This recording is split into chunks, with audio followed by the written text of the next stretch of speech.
I had my hand raised to knock on my son's door with a $900,000 certified check in my pocket, ready to buy him his dream home. But the patio door was cracked open, and the words I heard his wife say through that narrow gap stopped the blood in my veins. In a fraction of a second, I realized I was not a loving father bringing a gift. I was a target walking into a trap, and they had absolutely no idea the kind of monster they had just woken up. I am Wade, 75 years old, and a man who learned the hard way that blood might be thicker than water, but greed is a poison that infects both. Before I tell you exactly how I dismantled their perfect little lives brick by brick, let me know what city you are watching from in the comments below. Hit like and subscribe if you have ever had to teach a harsh lesson to someone who mistook your silence for weakness. Now let me take you back to that freezing Tuesday evening in Chicago.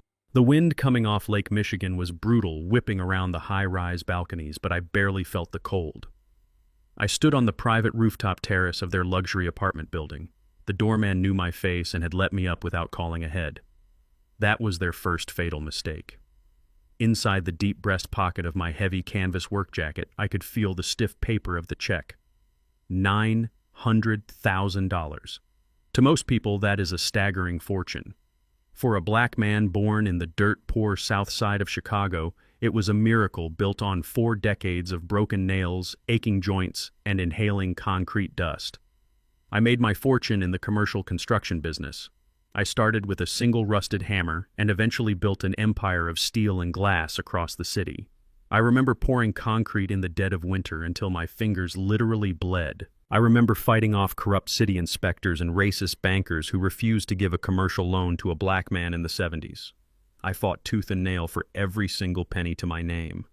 But you would never know I had money by looking at me. I wore heavy scuffed work boots, plain denim jeans, and a jacket that had seen decades of brutal winters. I never believed in wearing my wealth. My late wife Esther always warned me that a loud wallet only attracts desperate thieves. She was a wise woman, and I missed her every single day. My son Darius, on the other hand, was entirely obsessed with the illusion of wealth. He is 40 years old now, a corporate sales director who spends far more time polishing his expensive golf clubs than actually working. Darius was always secretly ashamed of my calloused hands. He hated that his father looked like a blue-collar laborer, even though those same rough hands paid his tuition at an Ivy League university in full. He desperately wanted to run in the elite circles of Chicago. He wanted to belong to a world that would never truly accept him. And to secure his place in that fake high society, he married Harper. Harper was 35 years old and came from a thoroughly average middle-class family. But you would think she descended from European royalty. She was a white woman who masked her deep-seated prejudices behind polite smiles and passive-aggressive comments. She loved the lifestyle Darius tried to provide, but she always looked at me with a subtle sneer.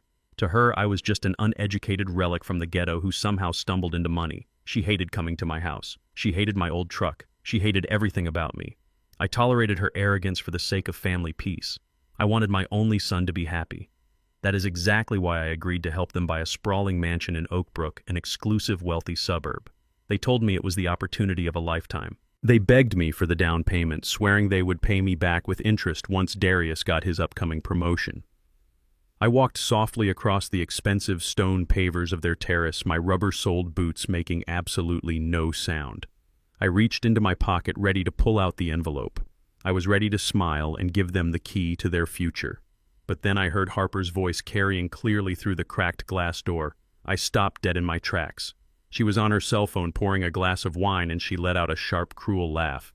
"Yes, the old black dinosaur is dropping off the check tonight," she said, her voice dripping with pure venom. I can hardly believe the fool actually agreed to it. I stood completely paralyzed. The wind howled around me, but my mind went dead silent. I listened as she continued speaking to whoever was on the other end of the line. "Once the check clears, Darius is locking him in the Pines Care Center," she said, taking a loud sip of her wine. "He is already forgetting things anyway, so it will be easy to prove he is losing his mind. We just have to play along for a few more days. Nobody wants a ghetto relic lingering around our new country club life. The doctors there will keep him heavily medicated, and we will have full control of whatever money he has left in his accounts." The Pines Care Center. I knew that place well. It was a notoriously underfunded, rundown state facility on the far outskirts of the city where terrible families dumped their unwanted elderly relatives to rot in unwashed sheets. It was the kind of place you read about in local news investigations regarding elder abuse. The fact that Darius, my own flesh and blood, researched that specific place and decided it was good enough for his father told me everything I needed to know about the man he had become. My own son had agreed to lock me in a chemical prison so he and his entitled wife could play rich in a suburban mansion using my hard-earned money. They wanted to strip away my freedom, my dignity, and my assets all in one swift motion. Most men my age would have gasped. They would have dropped the envelope in shock. They would have burst through that glass door with tears streaming down their face, demanding an explanation from their child. They would have yelled and cried and asked God where they went wrong as parents. But I did not gasp. I did not shed a single tear. I did not feel sorrow. Instead, something ancient and incredibly cold woke up inside of my chest. It was the same ruthless survival instinct that allowed me to crush my billionaire business rivals in the 1980s. It was the sharp, calculating mind of a man who survived the most unforgiving industry in Chicago. For years, I had played the role of the quiet, retired widower who just wanted to tend to his vegetable garden and see his son smile. Harper and Darius mistook my quiet nature for weakness. They mistook my age for senility. They truly thought that they were dealing with a frail old man whose mind was slowly slipping away. They completely forgot that I built skyscrapers. In the construction business, you do not tear down a load-bearing wall blindly. You study the structure, you weaken the supports, and then you let the building collapse entirely under its own weight. I knew exactly how to demolish a building until nothing was left but a cloud of dust. I slowly took my hand out of my pocket. I looked at the crisp white envelope containing the $900,000 certified check. This money was meant to be a loving blessing. Now it was going to be the bait in the most devastating trap they could ever possibly imagine. I slid the envelope back into the deep pocket of my jacket. I smoothed out the collar of my shirt. I took a deep, slow breath and let the freezing Chicago air fill my lungs to calm my racing heart. I needed to be smart about this. Extremely smart. If I confronted them right now, they would deny everything. Harper would claim it was a joke or a misunderstanding taken completely out of context. Darius would apologize, and they would simply cover their tracks and find another sneaky legal way to steal my assets. I needed them to feel completely safe. I needed them to believe their malicious plan was working perfectly. I needed to hand them the exact rope they would eventually use to hang themselves. I closed my eyes for a brief second and pictured my beautiful Esther. I whispered a silent apology to my late wife into the wind. I told her I had to destroy the boy we raised because he was no longer our son. He was a parasite, and parasites have to be eradicated before they kill the host. I completely erased the burning anger from my face. I let my broad shoulders slump forward slightly, making myself look smaller. I let my strong hands develop a faint, harmless tremor. I transformed my entire posture from that of a hardened construction boss to a weary, confused old man who was just happy to be invited over for a home-cooked dinner. I became the exact pathetic character they thought I was. I walked up to the glass door and tapped on it gently with my knuckles. Harper physically jumped in surprise. I saw her shadow dart across the living room. She quickly hung up the phone. A moment later, the door swung open. She stood there wearing a designer silk blouse and a perfectly practiced welcoming smile. "Wade," she said, her voice suddenly dripping with fake affection. "You startled me. We did not hear the elevator ding. Come in, come in. It is freezing out there." I gave her a slow, trembling smile. "I am sorry to intrude, Harper," I mumbled, keeping my voice frail and uncertain. The doorman let me up. "I hope I am not interrupting anything important." "Not at all," she lied, wrapping her arms around me in a brief, hollow hug. "Darius is just pouring the drinks. We have been waiting for you." I stepped inside their pristine, modern apartment, ready to play my part. The war had officially begun, and I was going to enjoy every single second of it. I stepped from the freezing balcony into the suffocating warmth of their penthouse apartment. Harper closed the heavy glass door behind me, sealing us inside her pristine white living room. She wrapped her thin arms around my neck in a tight embrace. The overwhelming scent of her expensive floral perfume invaded my lungs, smelling like pure hypocrisy and greed. I patted her back with trembling hands, playing the role of the frail old man she firmly believed me to be. "Welcome home, Dad," Darius called out from the kitchen island. My boy stood there in his tailored suit, looking like a man who had never done a single day of hard physical labor in his entire life. I walked over to the kitchen island, dragging my heavy work boots just a little bit to make myself seem weaker and older. I could feel the cold stare of Harper judging my worn-out clothes, but I ignored her. The contrast between my simple life and their desperate need for luxury was pathetic. I took my time walking to the stool, wanting them to feel the awkward silence. I sat down heavily, letting out a deep sigh that sounded like defeat. Darius was pouring drinks for us. I watched closely as he grabbed a dusty bottle of cheap discount whiskey from the back of the cabinet and poured a generous measure into a plain glass for me. Then, without missing a beat, he picked up a heavy crystal decanter filled with an expensive $200 single malt scotch and poured himself a neat double. He slid the cheap whiskey across the marble counter toward me. "Here you go, Dad," he said, flashing a practiced salesman's smile. "Drink up to warm those old bones." I took the glass with a shaky hand and brought it to my lips. The cheap alcohol burned my throat, but I swallowed it without complaint. I looked at my boy sipping his expensive scotch and felt a profound sadness mixed with the cold rage in my chest. I had spent 40 long years breathing in toxic concrete dust and tying freezing steel rebar so he could drink top-shelf liquor in a high-rise penthouse. And yet he could not even spare a decent drop for the man who built his entire life from the ground up. Harper glided into the kitchen, smoothing down her designer silk blouse. "Dinner is almost ready, Wade," she said, her voice dripping with artificial sweetness. "We ordered from that Italian place you like, or rather the one Darius likes, but I am sure you will enjoy the food." I nodded slowly, taking another sip of my cheap whiskey. "You two are far too kind to this old man," I mumbled, letting my voice crack just a little for effect. They exchanged a quick look of superiority. They truly thought I was a pathetic burden who was completely oblivious to their obvious disdain. I took my seat at their massive glass dining table, ready for the performance of a lifetime. The silent war was on, and I was sitting right across from the enemy. The dinner arrived perfectly plated by the restaurant, but served on the expensive porcelain dishes belonging to Harper. We sat around the large dining table, the clinking of silver forks filling the silent tension in the room. It did not take long for the manipulation to officially begin. Darius and Harper were running an absolute masterclass in emotional blackmail, attempting to butter me up before asking for the massive check. Darius leaned forward, swirling the expensive scotch in his crystal glass. "You know, Dad, we were driving through Oak Brook yesterday looking at the new house," he said, his tone casual but highly calculating. "It is completely different from the terrible neighborhood where I grew up. I mean, I remember the crime, the broken streetlights, the constant struggle just to survive on the south side of Chicago. It was so incredibly hard for me, Dad." I chewed a piece of dry chicken and listened to him paint his childhood as some tragic struggle. He complained about his working-class upbringing, completely erasing the reality of our lives and my endless sacrifices. I remembered the days when Esther and I would share a single meal just so Darius could have new shoes for school. I remembered the exhaustion in the eyes of my wife after working 14-hour shifts at the hospital just so he could go to expensive summer camps with the rich kids. I kept my face perfectly blank, hiding the disgust that was boiling in my stomach.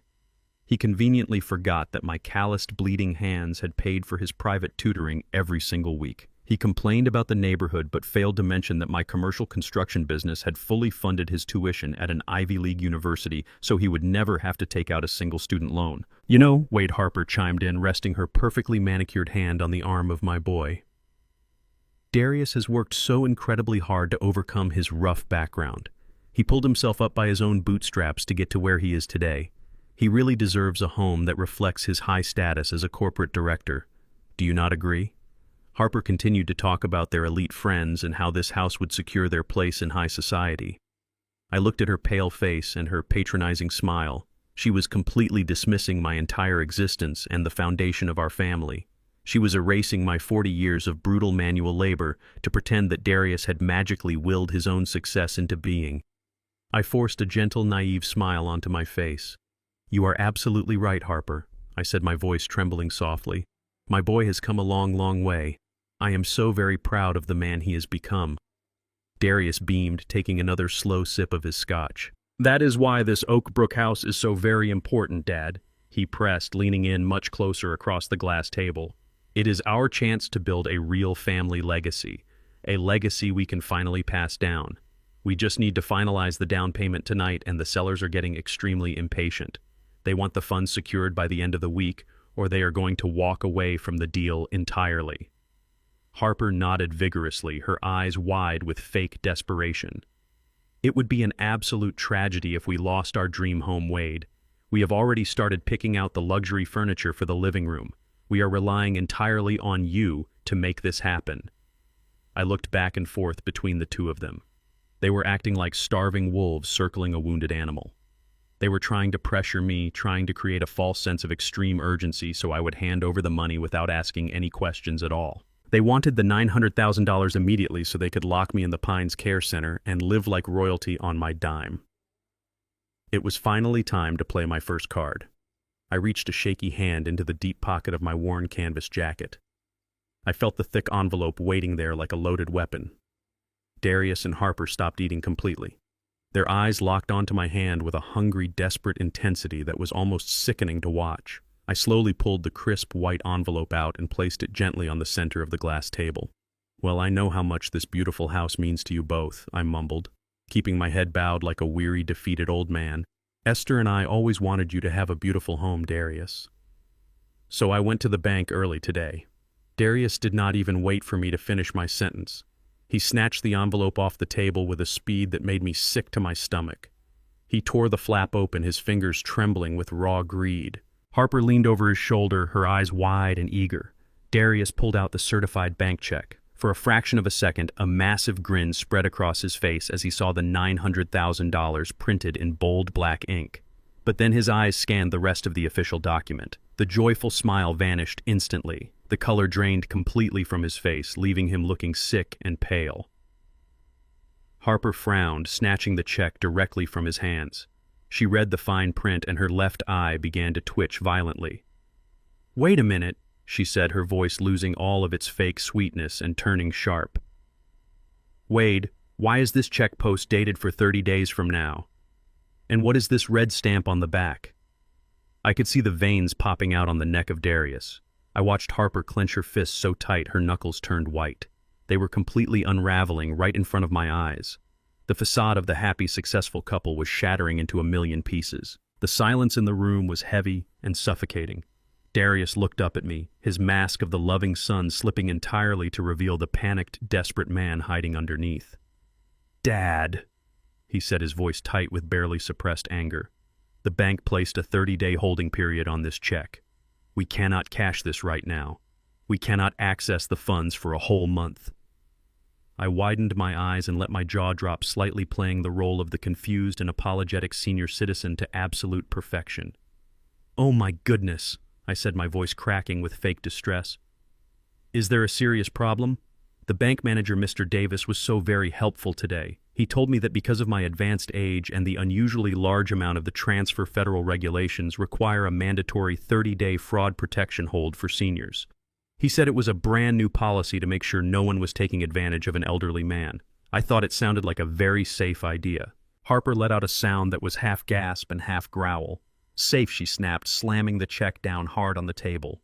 "Wade, we told you the sellers are highly impatient. We cannot wait 30 days to close on this Oak Brook mansion. We need this cash right now, today." Darius rubbed his face, running his hands through his hair in a state of absolute panic. "Dad, you have to go back tomorrow morning," he pleaded, his voice rising in volume and desperation. "You have to tell them to lift the hold right away. Tell them you are of sound mind. Tell them to wire the money directly to our escrow account immediately." I shrunk back in my chair, pretending to be deeply frightened by his sudden, aggressive outburst. "I am so sorry, son," I whispered, looking down at my lap in fake shame. "Mr. Davis said the hold is strictly mandatory and cannot be reversed once the check is printed. It is a strict federal law to prevent financial elder abuse. We will just have to be patient and wait the 30 days. I am sure the sellers will understand if you explain the situation to them." Darius stood up from the table, his chair scraping loudly against the expensive hardwood floor. "Understand," he shouted, pacing back and forth across the living room. "They are not going to understand, Dad. You do not get it at all. We are going to lose everything." Harper glared at him, shooting him a look of pure warning to make him shut his mouth and stop talking. But it was far too late. The terror in his eyes was incredibly real. It was visceral and raw. A normal real estate transaction can easily be delayed by 30 days with a simple contract extension. There was absolutely no reason for this level of panic over a standard banking delay, but Darius was acting like his very life depended on getting that cash today. He was sweating profusely. He was breathing heavily. His hands were shaking far worse than mine were pretending to. As I sat there, acting like a frail, apologetic old man, my sharp mind was racing, analyzing every single detail of their reaction. The 30-day hold was entirely my idea. I had specifically requested it from my private banker this morning. It was a test, and my greedy son and his wicked wife had just failed it spectacularly. Darius was completely desperate for immediate cash. The mansion was just a cover story for something much darker, and I needed to find out exactly why my son was acting like a cornered animal. I left their sterile penthouse and walked out into the freezing Chicago night. The drive back to the south side was quiet. My old reliable truck hummed along the empty streets, carrying me far away from the glittering skyscrapers and back to reality. I pulled into the driveway of my modest brick home. It was a simple house. It did not have floor-to-ceiling windows or a doorman in a tailored suit, but it was completely paid off. Every single brick of this house was secured by my own sweat and the unbreakable love of my late wife, Esther. I unlocked the front door and stepped inside the warm, quiet hallway. The house smelled like old wood and the faint, lingering scent of the lavender soap Esther used to love. I walked slowly into the living room and took off my heavy work jacket. I walked over to the stone fireplace where her portrait rested on the wooden mantel. She was smiling in that photograph. It was taken on our 20th anniversary. I reached out and gently traced the edge of the wooden frame with my thick, calloused fingers. "Esther, my beautiful Esther," I whispered into the empty room. "We worked so incredibly hard for that boy. We gave him absolutely everything we never had. We shielded him from the brutal world outside these walls so he could focus on his education. We wanted him to be a king, but we ended up raising a weak, entitled parasite." I felt a heavy lump forming in my throat, but I forced it down. Esther always told me that a parent must never be blind to the flaws of their own children. She used to say that a rotten branch will eventually bring down the entire tree if you do not cut it off in time. I looked directly into her printed eyes and made a silent vow. I promised her I would fix the terrible mistake we made. I promised her I would tear down the fake elite world Darius was trying to build using my blood and my money. I would teach him the harshest lesson of his life. He was willing to lock me away in a chemical prison just to please a wicked woman who despised our very existence.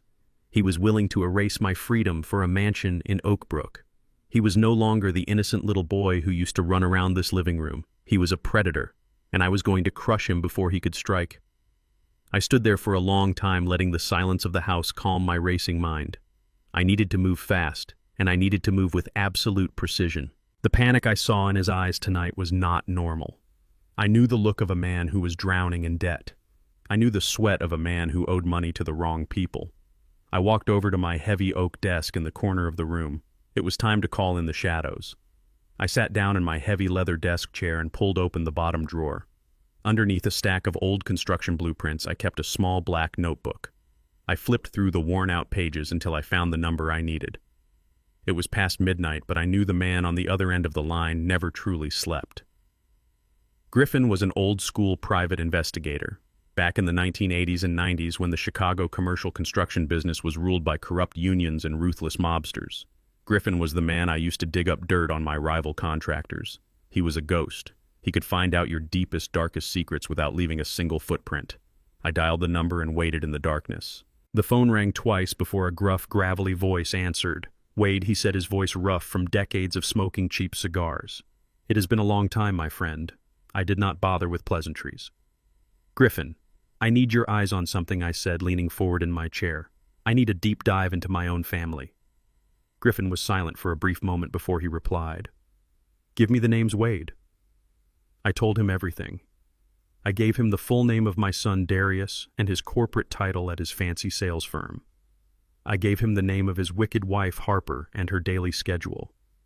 "I need you to pull apart their entire financial existence," I instructed, my voice cold and steady.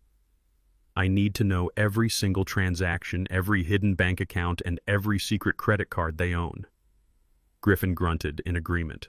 "What exactly are we looking for?" he asked. I looked out the window into the dark street. "Desperation," I replied. I handed them a certified check tonight for $900,000. I told them the bank placed a mandatory 30-day fraud protection hold on the funds. Griffin, a normal real estate transaction can easily be delayed by 30 days. You just file a simple contract extension with the sellers. But my son acted like his life was completely on the line. He was sweating and hyperventilating. He was absolutely terrified of that 30-day delay. That tells me the money is not for a house at all. He needs immediate cash to cover up something massive. I need to know what kind of hole he has dug for himself. I want a complete audit of his corporate accounts at work. I want to know if he is stealing from his own company. And I want you to follow Harper everywhere she goes. Find out who she is talking to and where she spends her afternoons. Consider it done, Wade Griffin said. I will have my team on it before the sun comes up. I will call you when I find the rotting meat. I hung up the phone and placed it carefully back into the drawer. The trap was set. Now I just had to wait for the rats to show their true colors. The sun rose slowly over the quiet neighborhood, casting long shadows across my kitchen floor. I was already awake, nursing a hot cup of bitter black coffee. I had barely slept, but my mind was sharper than it had been in years. I knew Darius would not be able to wait. Desperate men always make mistakes because they cannot control their own anxiety. Right on cue, at exactly 8 in the morning, my cell phone began to vibrate violently on the kitchen counter. The caller identification showed the name of my son. I let it ring 3 times before I picked it up. Before I answered, I reached into my pocket and pulled out a small digital voice recorder. I pressed the red record button and set it next to the phone on speaker mode. "Hello," I answered, letting my voice sound groggy and incredibly weak, as if he had just woken me up from a deep sleep. "Dad, it is Darius," he said, his words rushing out in a frantic, panicked blur. "Listen, Dad, I have been up all night sick with worry about this house. We are going to lose the Oakbrook mansion completely. The sellers are threatening to walk away right now if we do not have the liquid cash today." I let out a long, slow sigh, playing the role of the helpless old man perfectly. "Oh, Darius, I am so very sorry to hear that, son," I mumbled, rubbing my eyes, even though he could not see me. I really thought the 30-day hold would be fine. The bank manager assured me it was just a routine security measure for a man my age. "We can just find another nice house next month when the funds finally clear." "No, Dad, we cannot find another house," Darius snapped, his voice cracking with intense frustration and raw fear. "Harper is absolutely devastated. This was our dream home, Dad. You promised you would help us. You cannot just leave us hanging like this." He took a deep, shaky breath, attempting to compose himself, and switched to a softer, manipulative tone. "Listen, Dad, I know you have those municipal retirement bonds, the ones you and Mom bought years ago. If you just call your broker and liquidate those bonds right now, we can bypass the bank hold completely. You can just wire the money directly into my account by noon today. It is super easy, Dad." I stared at the digital recorder, watching the red light blink as it captured every single word of his greedy, pathetic manipulation. He was actively trying to drain my long-term retirement bonds. He was trying to strip away my entire safety net just to save his own skin. He had absolutely no shame left in his soul. "Oh, son, I do not know about those bonds," I whispered, letting my voice tremble with fake confusion. "Esther and I saved those for medical emergencies. The broker said there are huge penalties for cashing them out early. My memory is getting so bad lately, Darius. I do not think I can handle all that complicated financial paperwork by myself. I might mess it all up." "Dad, you do not have to do anything complicated," Darius begged, his tone shifting from manipulative to aggressive. "Just sign the authorization forms. I can send a courier to your house right now with the papers. Just sign your name, Dad. I will handle the rest. I promise I will take care of everything for you." I let out another pathetic-sounding whimper, holding back a dark, cold smile. "Let me talk to the bank again tomorrow, son," I said softly. "I am just so tired today. My head is spinning with all these numbers. I need to rest my eyes." Before he could argue or yell at me, I pressed the end call button and cut him off completely. The silence returned to my kitchen. I picked up the digital recorder and stopped the recording. I had him trapped. He was actively pressuring an elderly man to liquidate retirement assets under false pretenses. That was textbook financial elder abuse. He was digging his own grave deeper and deeper with every single phone call. I took another sip of my black coffee. The bitter taste matched my mood perfectly. I was ready to burn his entire world to the ground. The rain was coming down hard that Thursday morning, turning the Chicago streets into a gray, blurred mess. I drove my old truck to a quiet diner on the edge of the city, far away from the glittering downtown high-rises where my son lived. The diner smelled like stale coffee and fried bacon, a scent that took me right back to my days working on the construction sites. I sat in a booth near the back facing the front door. A few minutes later, Griffin walked in.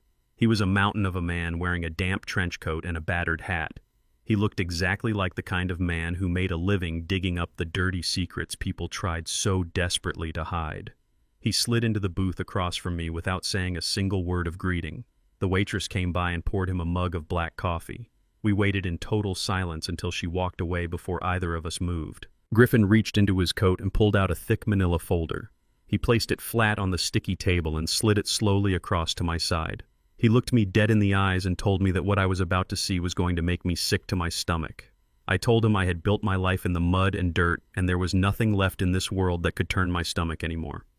I opened the folder. The very first document was a background check and a property deed for the sprawling mansion in Oak Brook that my son and his wife were begging me to buy for them. I scanned the legal jargon with my experienced eyes. I had bought and sold hundreds of properties in my life, so I knew exactly what to look for. The name on the deed did not belong to a standard real estate development company. The house belonged to a single private owner. His name was Preston. I looked up at Griffin and asked him who this man was. Griffin took a slow sip of his black coffee and told me to look at the next page. He said Preston was not just a random homeowner trying to sell a property. Preston was a ghost with a long history of shady shell companies and fraudulent property flips. But his connection to my son went much deeper and much darker than a simple real estate transaction. I turned the page and found a stack of glossy photographs. The images were crisp and undeniably clear, taken with a high-quality telephoto lens. The first photograph showed Harper, my arrogant daughter-in-law, standing inside the lobby of a luxury boutique hotel downtown. She was wearing a sleek red dress and her signature dark sunglasses, trying to look inconspicuous but failing completely. Standing right next to her was Preston. He was a tall white man with slicked back hair and an expensive tailored suit. The second photograph showed them sitting at a secluded table in the hotel lounge, drinking champagne and holding hands across the table. But it was the third photograph that hit me like a physical blow to the chest. It showed Harper and Preston standing by the hotel elevators, locked in a passionate, intimate kiss. Her arms were wrapped tightly around his neck, and his hands were resting on her lower back. It was not a friendly greeting. It was the undeniable embrace of two people who had been sleeping together for a very long time. Preston was her secret lover.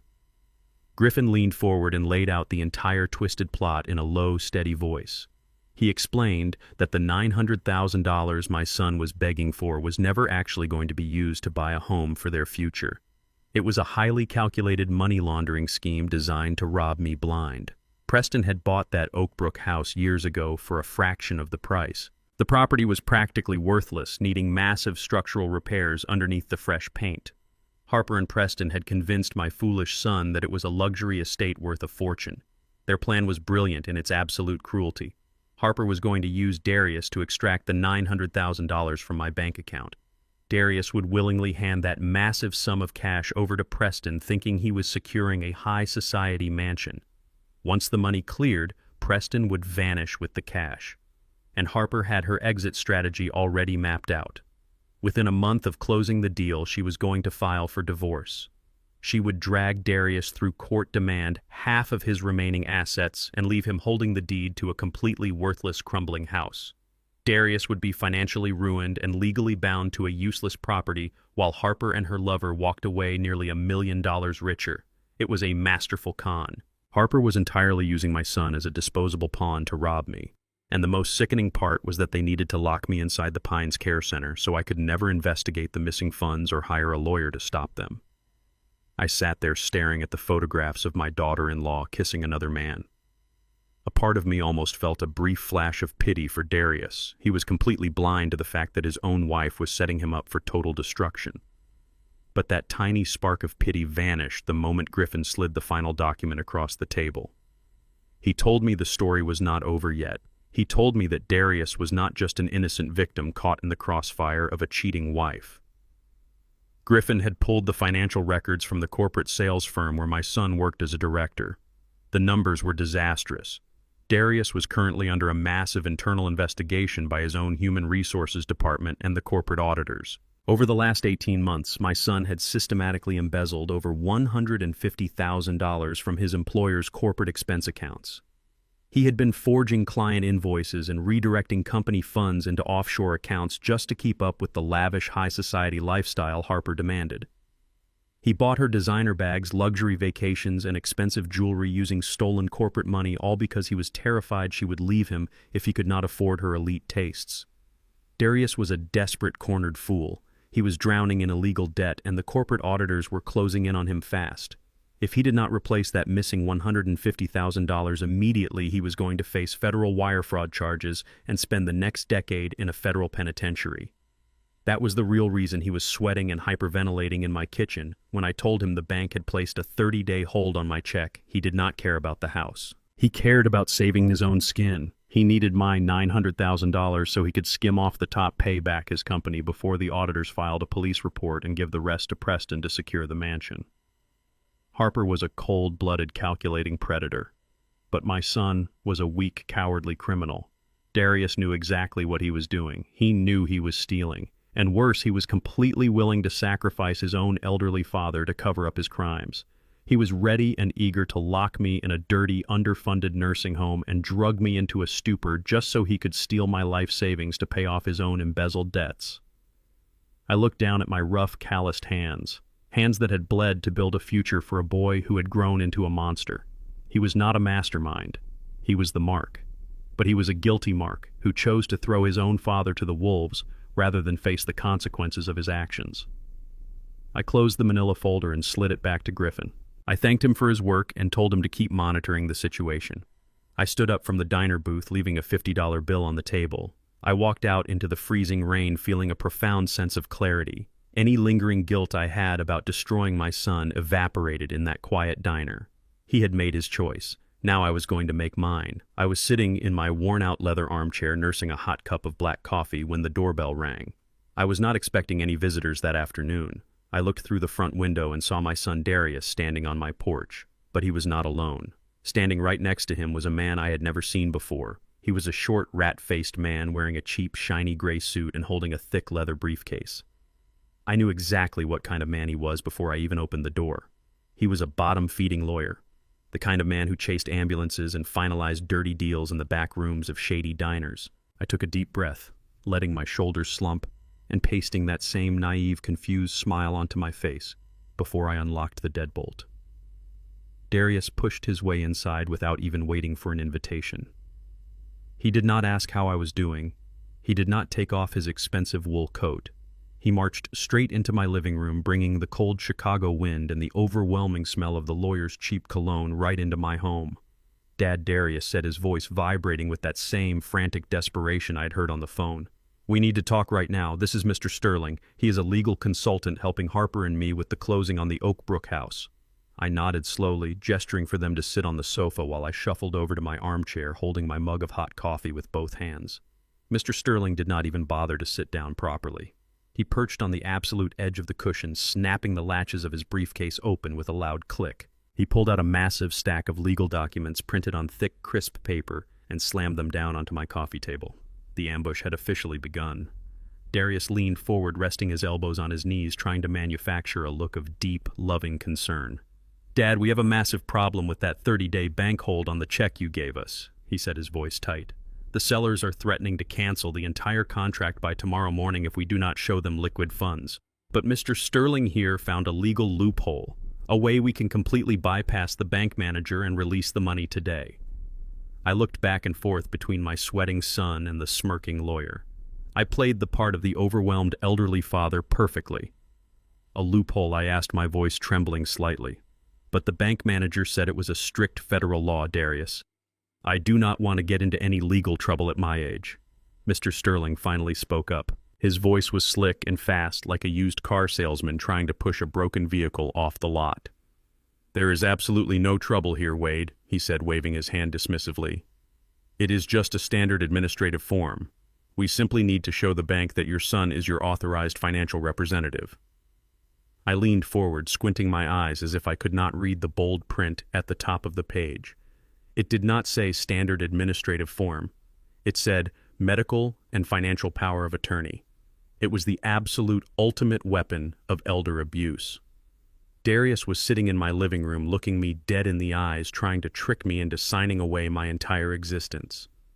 If I signed my name on that dotted line, I would instantly become a legal ghost. I would lose the right to make my own healthcare decisions. I would lose the right to control my own bank accounts. I would lose the right to live in the very house I built with my own 2 hands. Darius licked his dry lips and pointed a shaking finger at the bottom of the page. "All you have to do is sign right here, Dad," he urged, his voice cracking under the intense pressure of his own lies.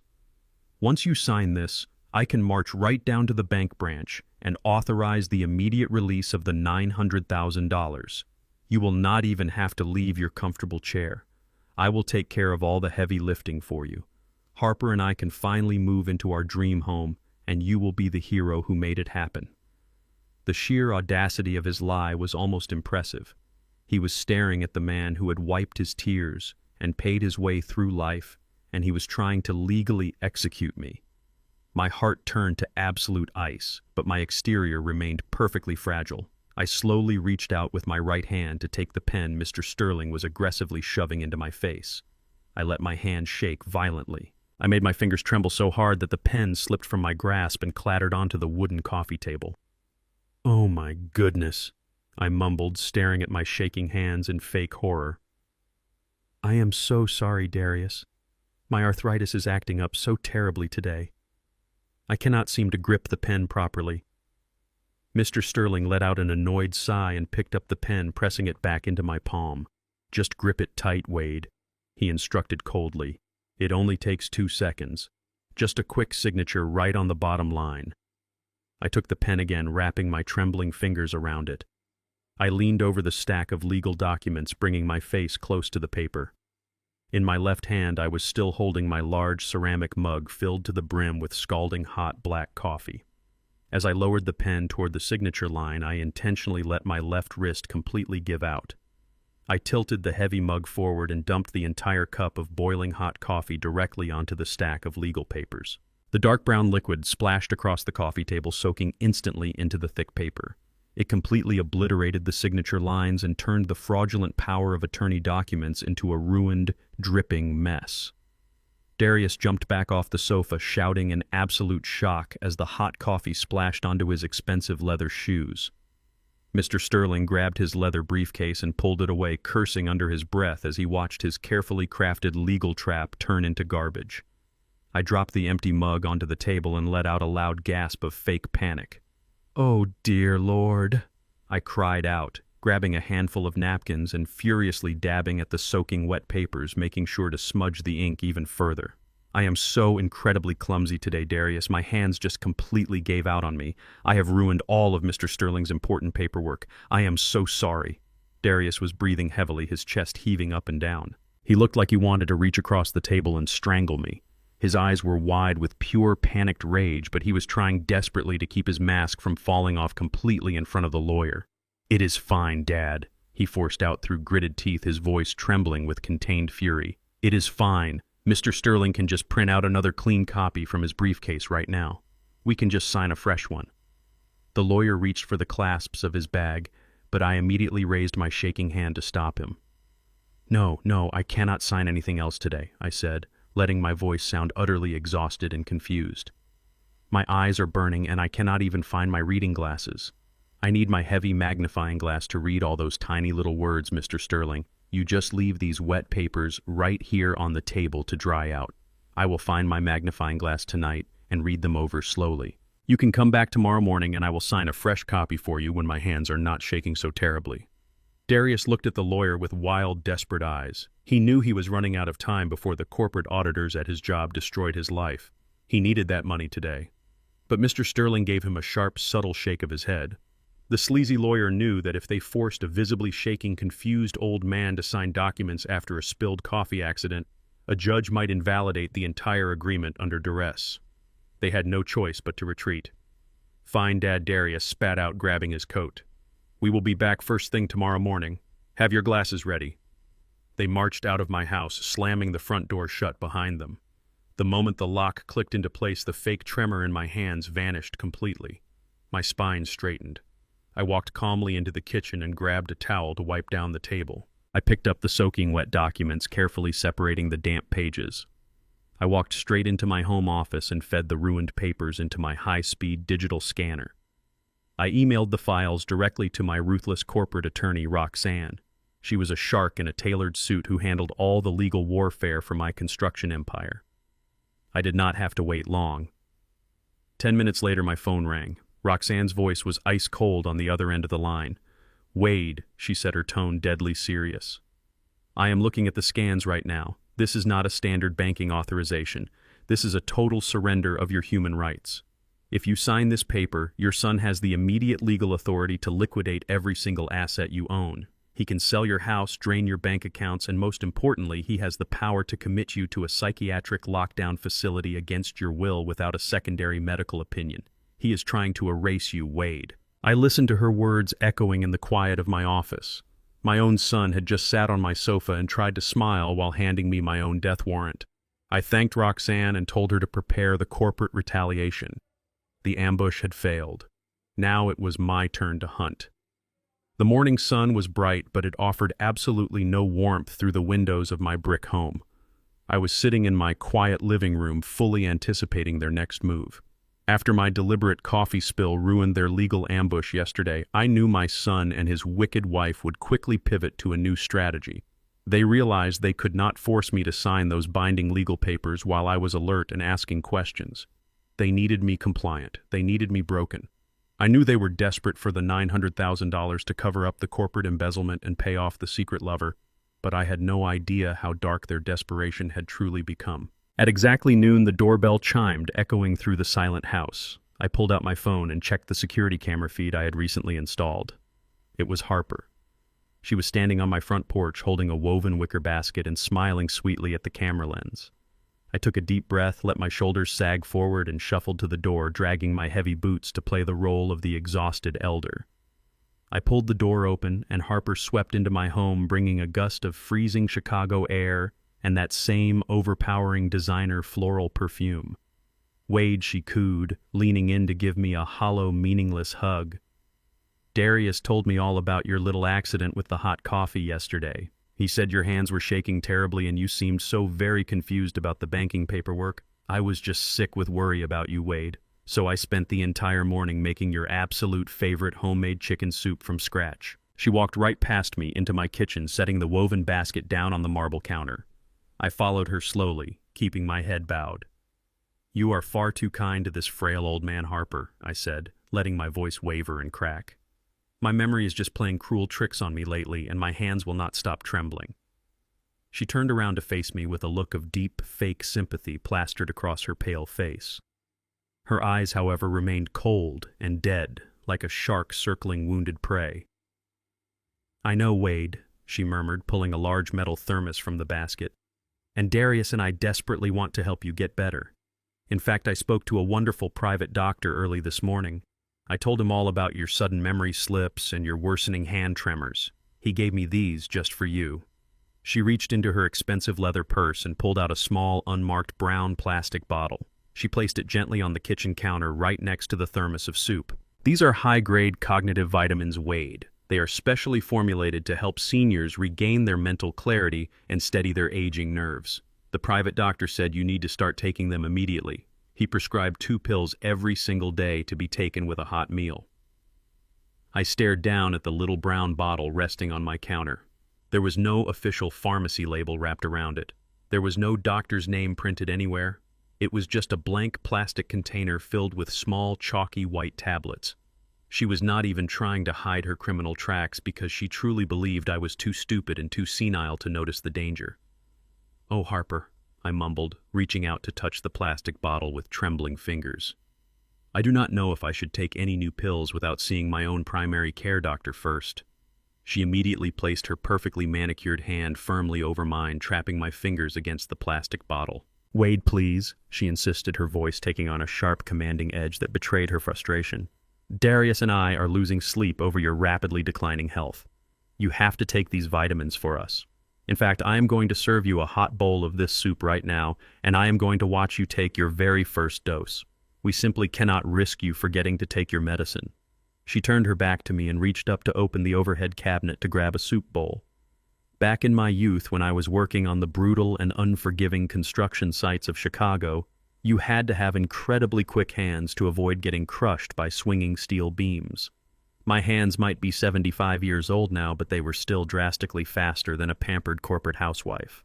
While she was stretching up to the top shelf, I moved with silent lightning speed. I quickly grabbed the heavy metal thermos of her homemade soup and slid it completely out of sight behind my large toaster oven. I reached into my open pantry, grabbed a can of generic chicken soup, popped the aluminum lid, and poured the contents directly into the saucepan she had just placed on the stove. I tossed the empty tin can into the recycling bin just as she turned back around. By the time she looked at the stove, the generic soup was already simmering nicely. She poured the hot liquid into a ceramic bowl and set it down on the table in front of me. Then she unscrewed the white cap of the little brown bottle and shook out 2 chalky white pills into her palm. She handed them directly to me along with a tall glass of cold water. "Drink up, Wade." She smiled, her eyes wide and expectant like a predator watching a trap spring shut. I brought the 2 white pills up toward my mouth. Suddenly I coughed loudly, bringing my other hand up to cover my face in a hacking fit. With a swift, practiced motion, I palmed the 2 white pills, dropping them silently into the breast pocket of my flannel shirt. I immediately threw my head back and took a massive gulp of the cold water, swallowing absolutely nothing but liquid. I let out a satisfied sigh, wiped my mouth with a napkin, and picked up my spoon. I began eating the generic canned soup while Harper sat across from me, watching my every move. She stayed for another 10 minutes, her smile growing wider and more triumphant with every single spoonful I swallowed. Satisfied that her deadly work was complete, she finally packed up her empty wicker basket and kissed my cheek. She promised to check on me tomorrow to make sure I took my next dose. The absolute second I heard her car engine start and watched her pull out of my driveway, I sprang into action. I spit the remaining water into the sink and immediately dialed my private investigator, Griffin. I told him to drop whatever he was doing and get over to my house right now. I told him I had physical evidence that needed to go to a private toxicology lab immediately. Griffin arrived at my front door within 20 minutes wearing his usual battered trench coat. I handed him the little brown bottle of pills and a sealed glass jar containing the homemade soup Harper had brought me. I told him I did not care how much money it cost to expedite the process. I needed those items rushed through a discreet private laboratory with 0 paper trail linking back to my name. Griffin took the evidence, placed it carefully in a metal lockbox, and vanished back into the freezing Chicago afternoon. The waiting period was a slow burning torture. I paced the hardwood floors of my quiet home, thinking about the absolute malice required to look an elderly man directly in the eyes and feed him poison under the guise of family love. I wondered how my son could marry a woman so utterly devoid of a human soul, and how he could stand by while she executed his own father. 48 hours later, my secure burner phone finally rang. It was Griffin. His usually gruff voice was uncharacteristically quiet and heavy. He told me the expedited lab results had just come back, and he suggested that I sit down before he read them to me. "Wade," he said slowly, his words heavy with dark realization. "The homemade soup was completely clean. It was just chicken and broth. But those pills she handed you, those are not cognitive vitamins. They are not dietary supplements of any kind. They are a highly restricted and heavily regulated prescription drug called haloperidol." I asked him what that meant and what it would do to a man my age. Griffin explained that haloperidol is a powerful first-generation antipsychotic medication. It is a heavy chemical tranquilizer typically used in locked psychiatric wards to treat severe schizophrenia and acute manic episodes. If those pills were given to a perfectly healthy 75-year-old man, the side effects would be absolutely catastrophic. Griffin read directly from the toxicologist's report. Within a few days of taking that heavy dosage, my central nervous system would completely crash.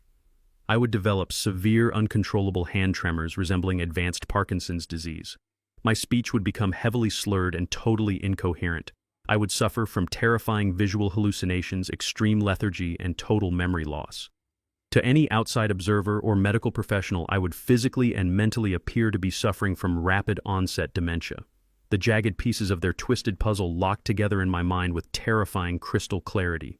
Harper and Darius were not just waiting for me to get old so they could steal my money. They were actively accelerating the process. They were attempting to chemically lobotomize me in my own dining room. If I had swallowed those pills, Harper would have brought the sleazy lawyer and a court-appointed judge right into my living room next week. They would point to my drooling, shaking, heavily medicated body, and the judge would grant Darius full medical and financial power of attorney on the spot without a second thought. They would have dragged me out of my home, thrown me into the miserable Pines Care Center, locked me in a padded room, and drained my $900,000 to pay for their Oak Brook mansion. They would use my money to clear Darius of his corporate embezzlement charges and fund Harper's secret life with her lover. My own son was trying to delete my mind to save his own skin.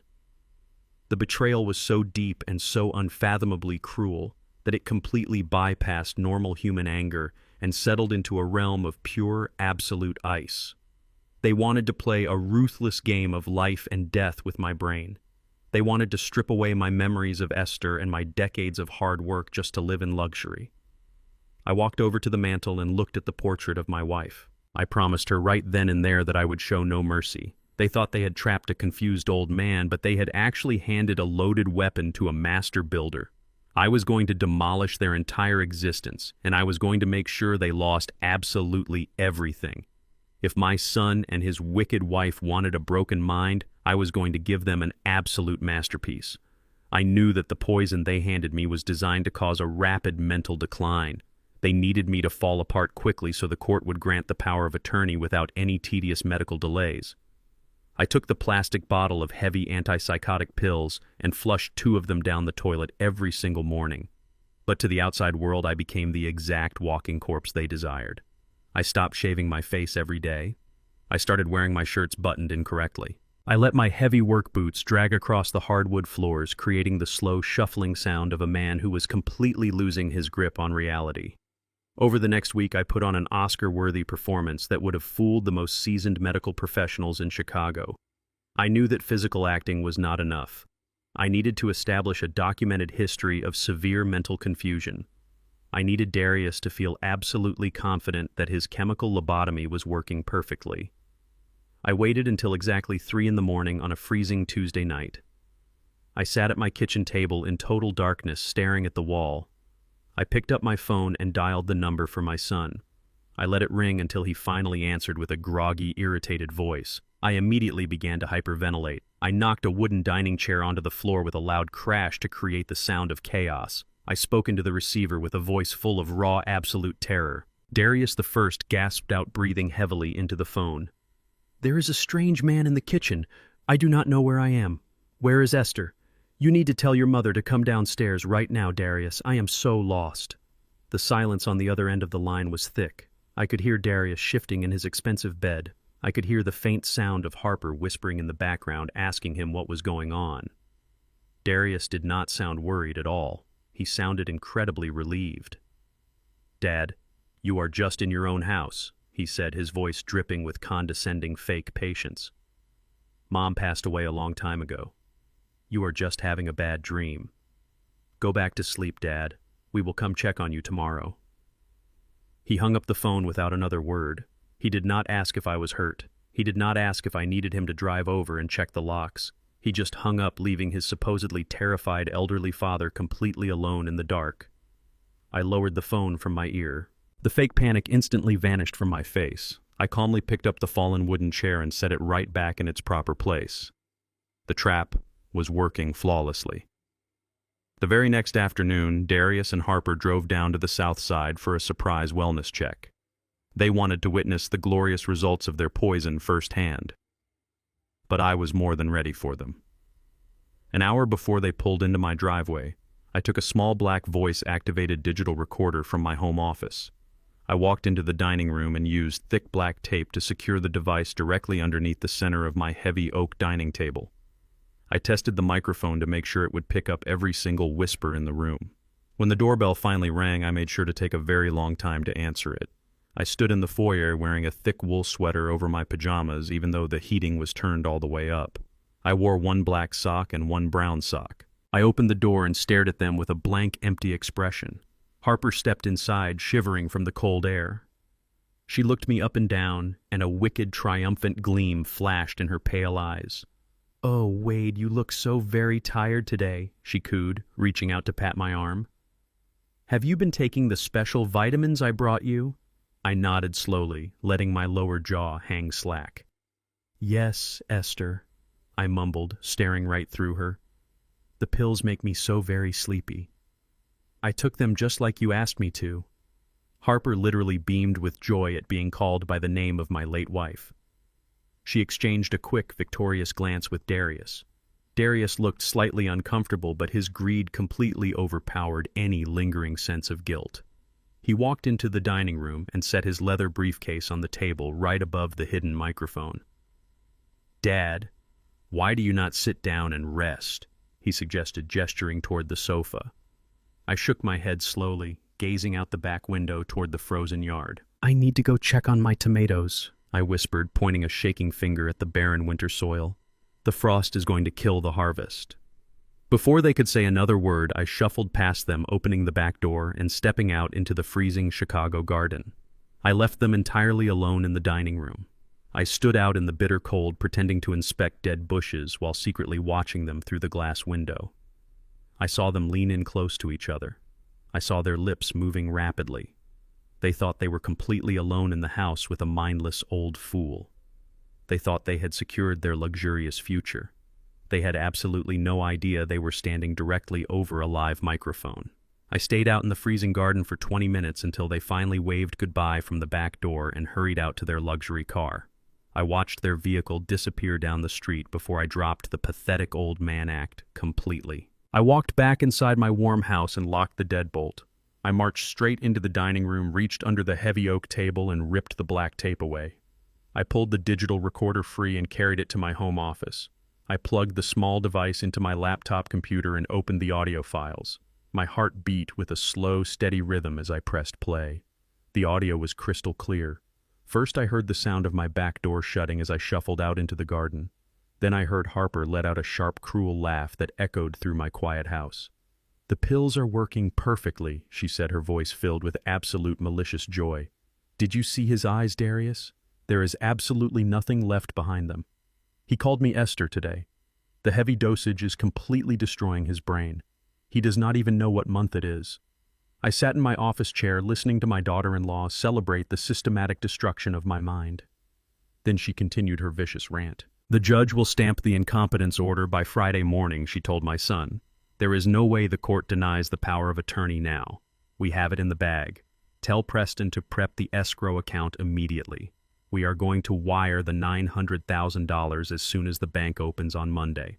She was openly instructing my son to hand my entire life savings over to her secret lover. She was bragging about the timeline to my face behind my back. Then I heard the voice of my own flesh and blood. Darius did not hesitate. He did not express a single ounce of sorrow for his father. His response was cold, calculated, and completely devoid of any human empathy. "Just make sure the old man is packed by Thursday night," he replied, his tone flat and businesslike. "I already paid the non-refundable deposit at the Pines facility. The transport van will be here at 8 in the morning on Friday to take him away. We just need to get him out of this house so we can put it on the market." I stopped the recording and sat back in my heavy leather chair. My own son had already paid the deposit to lock me inside a terrible state-run asylum. He had already planned the exact time the medical transport would arrive to haul me away against my will. He was ready to sell the family home where he grew up just to cover his tracks and buy a mansion for a woman who was sleeping with another man. The ultimate betrayal was now fully documented on a digital hard drive. The trap was set and the evidence was secured. It was finally time for me to execute the vanguard move. I picked up my phone and dialed the number for my ruthless corporate attorney, Roxanne. I told her to get ready because we were about to buy a mansion in Oak Brook. The very next morning, I dropped the pathetic old man act the second my front door locked behind me. I went to my closet and pulled out a sharp, tailored suit that I had not worn in years. I polished my leather shoes and drove my old truck straight into the heart of downtown Chicago. I walked into the soaring glass lobby of the most expensive corporate law firm in the city. The receptionist did not ask me any questions. She recognized my face immediately and guided me directly to the private executive elevator. I was going to see Roxanne. Roxanne was a legal shark in a designer suit. She handled all the brutal warfare for my commercial construction empire for over 2 decades. When I walked into her massive corner office, she did not offer me coffee or fake pleasantries. She just pointed to the heavy leather chair across from her desk, knowing I was there on serious business. What most people never knew about my wealth was that I did not just build houses from the ground up. I knew exactly how to capitalize on absolute destruction. Back in the financial crash of 2008, when the entire housing market collapsed and thousands of arrogant developers went bankrupt, I did not panic. I went on the offensive. I took every spare dollar of liquid cash I had saved over 3 decades, and I bought up commercial real estate for pennies on the dollar. But I did not put a single property under my own name. I created a massive, untraceable shell company registered in Delaware. I called it Vanguard Holdings. It was a financial fortress designed to be completely invisible to the public eye. On paper, Wade, the retired black construction worker, owned a modest brick house on the south side. But Vanguard Holdings owned luxury high-rises, shopping centers, and suburban estates across the entire state of Illinois. My son Darius and his wicked wife Harper had absolutely no idea that this massive corporate entity even existed. They thought they were dealing with an uneducated laborer who kept his meager savings in standard municipal bonds. They were about to learn a very painful lesson about corporate warfare. I sat down in Roxanne's office and placed the manila folder from my private investigator directly on her polished mahogany desk. I told her it was time to wake up the sleeping giant. I told her we were going to use Vanguard Holdings to execute a flawless financial strike against my own flesh and blood. Roxanne opened the heavy folder, and her sharp eyes scanned the glossy photographs of Harper kissing her secret lover Preston in the hotel lobby. She read through the property deed for the sprawling mansion in Oak Brook. She looked up at me, tapping her expensive pen on the desk, and asked what the ultimate objective was. I leaned forward and laid out my master plan step by careful step. I told her that Darius and Harper were currently trying to hustle a $900,000 check out of my bank account to buy this exact property from Preston. It was a dirty money laundering scheme so Harper could run away with her lover and leave my foolish son with absolutely nothing. But we were going to cut them off at the knees before they could ever see a single dime of my money. I ordered Roxanne to reach out to Preston immediately on behalf of Vanguard Holdings. I told her to make him a direct corporate offer to purchase the Oak Brook mansion, but we were not going to offer him $900,000. I told her to offer him $1.1 million in pure liquid cash. Roxanne raised a perfectly arched eyebrow. She warned me that we would be overpaying by a massive margin for a house that had serious structural damage hidden behind a fresh coat of white paint. I smiled a cold, hard smile that I reserved only for my worst enemies. I told her the physical condition of the house did not matter at all. We were not buying real estate to live in or to flip for a profit. We were buying a deadly trap. I told her to make the offer completely irresistible to a greedy man. No home inspections, no bank appraisals, no financing contingencies. Just $1.1 million wired directly into his offshore bank account with a mandatory closing window of exactly 3 days. I knew exactly how men like Preston operated in the shadows. They were bottom-feeding opportunists who survived on quick, dirty cash and illegal hustles. If he had to choose between waiting 30 days for Harper's complicated laundering scheme to clear or taking an immediate $1.1 million wire transfer from a faceless, out-of-state corporation, he would take the cash every single time. Roxanne nodded slowly, a wicked smile spreading across her elegant face. She picked up her office phone and told her senior paralegal to draft the commercial purchase agreement immediately. She said she would personally deliver the aggressive offer to Preston's broker before the lunch hour was over. I sat back in my comfortable leather chair and watched my brilliant attorney go to work. I was using my own wealth to hijack their criminal operation right out from under their noses. The execution of the plan was absolutely flawless, just like a perfectly poured concrete foundation. Greed is the most predictable human emotion in the entire world. When Preston's real estate broker received the massive corporate cash offer from Vanguard Holdings later that same afternoon, Preston did not even hesitate for a second. He did not call Harper to warn her about the sudden change of plans. He did not care about their secret romance or their carefully plotted scheme to ruin my son and steal my retirement funds. The intoxicating allure of $1.1 million in clean, untraceable corporate funds was far too strong for a shady hustler to resist. Within 24 hours, Preston eagerly signed the commercial purchase agreement. He accepted the massive cash wire from my shell company, and he legally transferred the entire deed of the Oak Brook mansion over to Vanguard Holdings. The faceless corporation now owned the property free and clear, without any legal attachments. As soon as the ink was dry on the closing documents and the funds cleared his bank account, Preston packed his bags and vanished from Chicago completely. He abandoned his crumbling house, he abandoned his illegal local debts, and most importantly, he completely abandoned Harper without leaving a single word of warning. He took my money and ran exactly as I knew he would because loyalty does not exist among thieves. Roxanne called me on the third day to confirm that the county clerk's office had officially recorded the new deed. The trap was now fully armed and permanently locked into place. I hung up the phone and walked out into my quiet backyard garden, holding a cup of hot black coffee. The freezing Chicago wind brushed against my face, but I felt a warm, glowing sense of absolute victory expanding in my chest. Harper and Darius still firmly believed they were brilliant masterminds.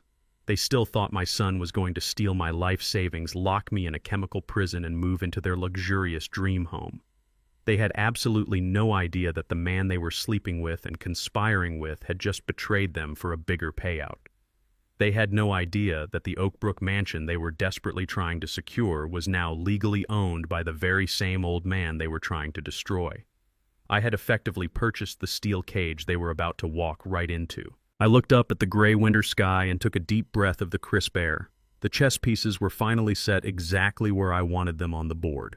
Now all I had to do was wait for Harper to realize her secret lover had disappeared with a fortune and watch the pure, unadulterated panic set in. I knew the sudden desperation would force them to make a catastrophic financial mistake, and I was more than ready to watch their entire elite world burn to ashes. It was a freezing Tuesday afternoon when the carefully constructed fake reality of my wicked daughter-in-law completely imploded. I was sitting in the quiet warmth of my living room sipping a cup of hot black coffee when my private investigator Griffin called me. He delivered the exact news I had been waiting to hear all week. Earlier that morning, Harper had driven her expensive leased luxury sport utility vehicle all the way out to the Oak Brook mansion. She was dressed to the nines, fully expecting to meet her secret lover Preston. She genuinely thought they were going to celebrate their impending $1 million payday and finalize their evil plan to ruin my foolish son. Instead, she pulled up to the sprawling estate and found a massive, heavy-duty commercial lockbox firmly attached to the front doors. Taped directly to the front window was a harsh, bright orange corporate foreclosure and transfer of ownership notice. Griffin had followed her every single move from the shadows. He told me she stood on the massive stone porch of that crumbling mansion staring at the official legal notice like she had just seen a ghost. Preston was completely gone. He had taken the $1.1 million in clean, untraceable cash from Vanguard Holdings and vanished into thin air without leaving her so much as a simple goodbye text message. Her elaborate money laundering scheme was completely dead in the water. She could not steal my $900,000 through a fake real estate transaction anymore because the house no longer belonged to her secret partner in crime. She was left standing in the bitter Chicago cold, holding an empty bag. Griffin told me she sat inside her luxury car for 3 solid hours, frantically calling Preston's cell phone over and over again. Every single call went straight to a disconnected automated voicemail. She hit the leather steering wheel, screaming in absolute panic. She had already bragged to all her elite racist friends about her massive new estate in the wealthy suburbs. She had already ordered custom Italian furniture and hired high-end interior decorators to rip out the floors. Her entire fake high society identity was built entirely on moving into that specific house by the end of the month. If she showed up empty-handed now, she would be the ultimate laughingstock of her pretentious country club circle. The sheer humiliation of losing her status was a fate worse than death for a cruel, narcissistic woman like Harper. She needed that house at any cost to save her own face. And because she was a desperate, greedy predator, she did exactly what desperate predators do. She immediately pivoted and found a way to bleed her foolish husband dry. She sped back to their downtown penthouse to enact a frantic backup plan, completely unaware that she was playing right into the palm of my calloused hands. When Harper burst through the doors of their penthouse that evening, she spun a masterful web of lies for my weak son. She told Darius that the original seller had suddenly faced a hostile corporate buyout and the property had been transferred to a massive commercial holding company called Vanguard. She acted utterly devastated, playing the role of the heartbroken, supportive wife perfectly. She cried fake tears and told Darius that they were going to lose their dream home and all the elite social status that came with it. But then she quickly offered him a poisoned lifeline. She told him that Vanguard Holdings was willing to offer them an exclusive lease-to-own contract. It was a highly predatory agreement designed specifically to trap desperate, impulsive buyers. The terms I had my lawyer draft were absolutely brutal. It required a non-refundable deposit of $250,000 just to get the keys and move in. Furthermore, the monthly rent was set at triple the normal market rate. Any missed payment would result in immediate eviction and the total loss of their massive initial deposit. A smart man would have walked away immediately. A man with an ounce of financial sense would have seen the trap and refused to sign away his future. But Darius was not a smart man. He was a weak coward, terrified of disappointing his demanding, arrogant wife. Harper pressured him relentlessly. She threatened to leave him if he could not provide the luxury lifestyle she felt she truly deserved. She reminded him of the massive housewarming party they had already scheduled for the upcoming weekend. Darius was drowning in his own corporate embezzlement scandal, and he needed to keep up appearances just as badly as she did. He needed to pretend he was a highly successful executive so his bosses would not suspect he was actively stealing from them. Under the crushing weight of her emotional manipulation and his own massive ego, Darius agreed to the ridiculous terms. He contacted the corporate leasing agent representing Vanguard Holdings. He had absolutely no idea that the agent on the phone was actually a junior paralegal working directly for my ruthless attorney Roxanne. He did not know he was actively negotiating his own financial execution with his own father's shell company. Darius blindly signed the digital lease-to-own agreement without even reading the fine print. He committed himself to a crushing financial burden just to secure the keys to a house that I already owned free and clear. But signing the predatory lease was only half the problem. Now my desperate son had to find a way to come up with $250,000 in liquid cash within 24 hours to pay the non-refundable corporate deposit. Darius was completely out of options and running out of time. He had already embezzled $150,000 from his corporate employer, and the internal auditors were breathing down his neck. He could not steal another dime from his job without being arrested on the spot by federal authorities. The $900,000 check I had given him was still safely locked under a 30-day fraud protection hold at my bank, just as I had planned. He needed $250,000 immediately to pay the Vanguard deposit and save his fragile fake marriage to Harper. So my son crossed the final unforgivable line. He turned to the dark underbelly of the Chicago financial world. He found a predatory private lender who offered extremely high-interest short-term bridge loans to desperate businessmen. But a private lender requires hard, tangible collateral to approve a massive cash loan. Darius had zero assets to his name. Everything he owned was financed or leased by the bank. The only thing he had access to was the medical and financial power of attorney paperwork he had tried to force me to sign in my living room the day before. Even though those papers were completely ruined by my spilled coffee and lacked my actual legal authorization, Darius decided to take the ultimate risk. He took the damp-stained documents to his office. He scanned the damaged pages into his computer and used a digital editing software to clean up the coffee stains. Then he forged my signature perfectly on the bottom line. He fraudulently pledged my fully paid-off brick home on the south side of Chicago as the collateral for his illegal loan. He walked into that shady lender's office and legally swore that he had my full financial authorization to leverage my property. It was a blatant act of federal wire fraud and severe identity theft. He was willing to risk making his own elderly father homeless just to appease his greedy wife. The moment the shady lender approved the loan and wired the $250,000 deposit directly to the Vanguard Holdings escrow account, my attorney Roxanne was waiting.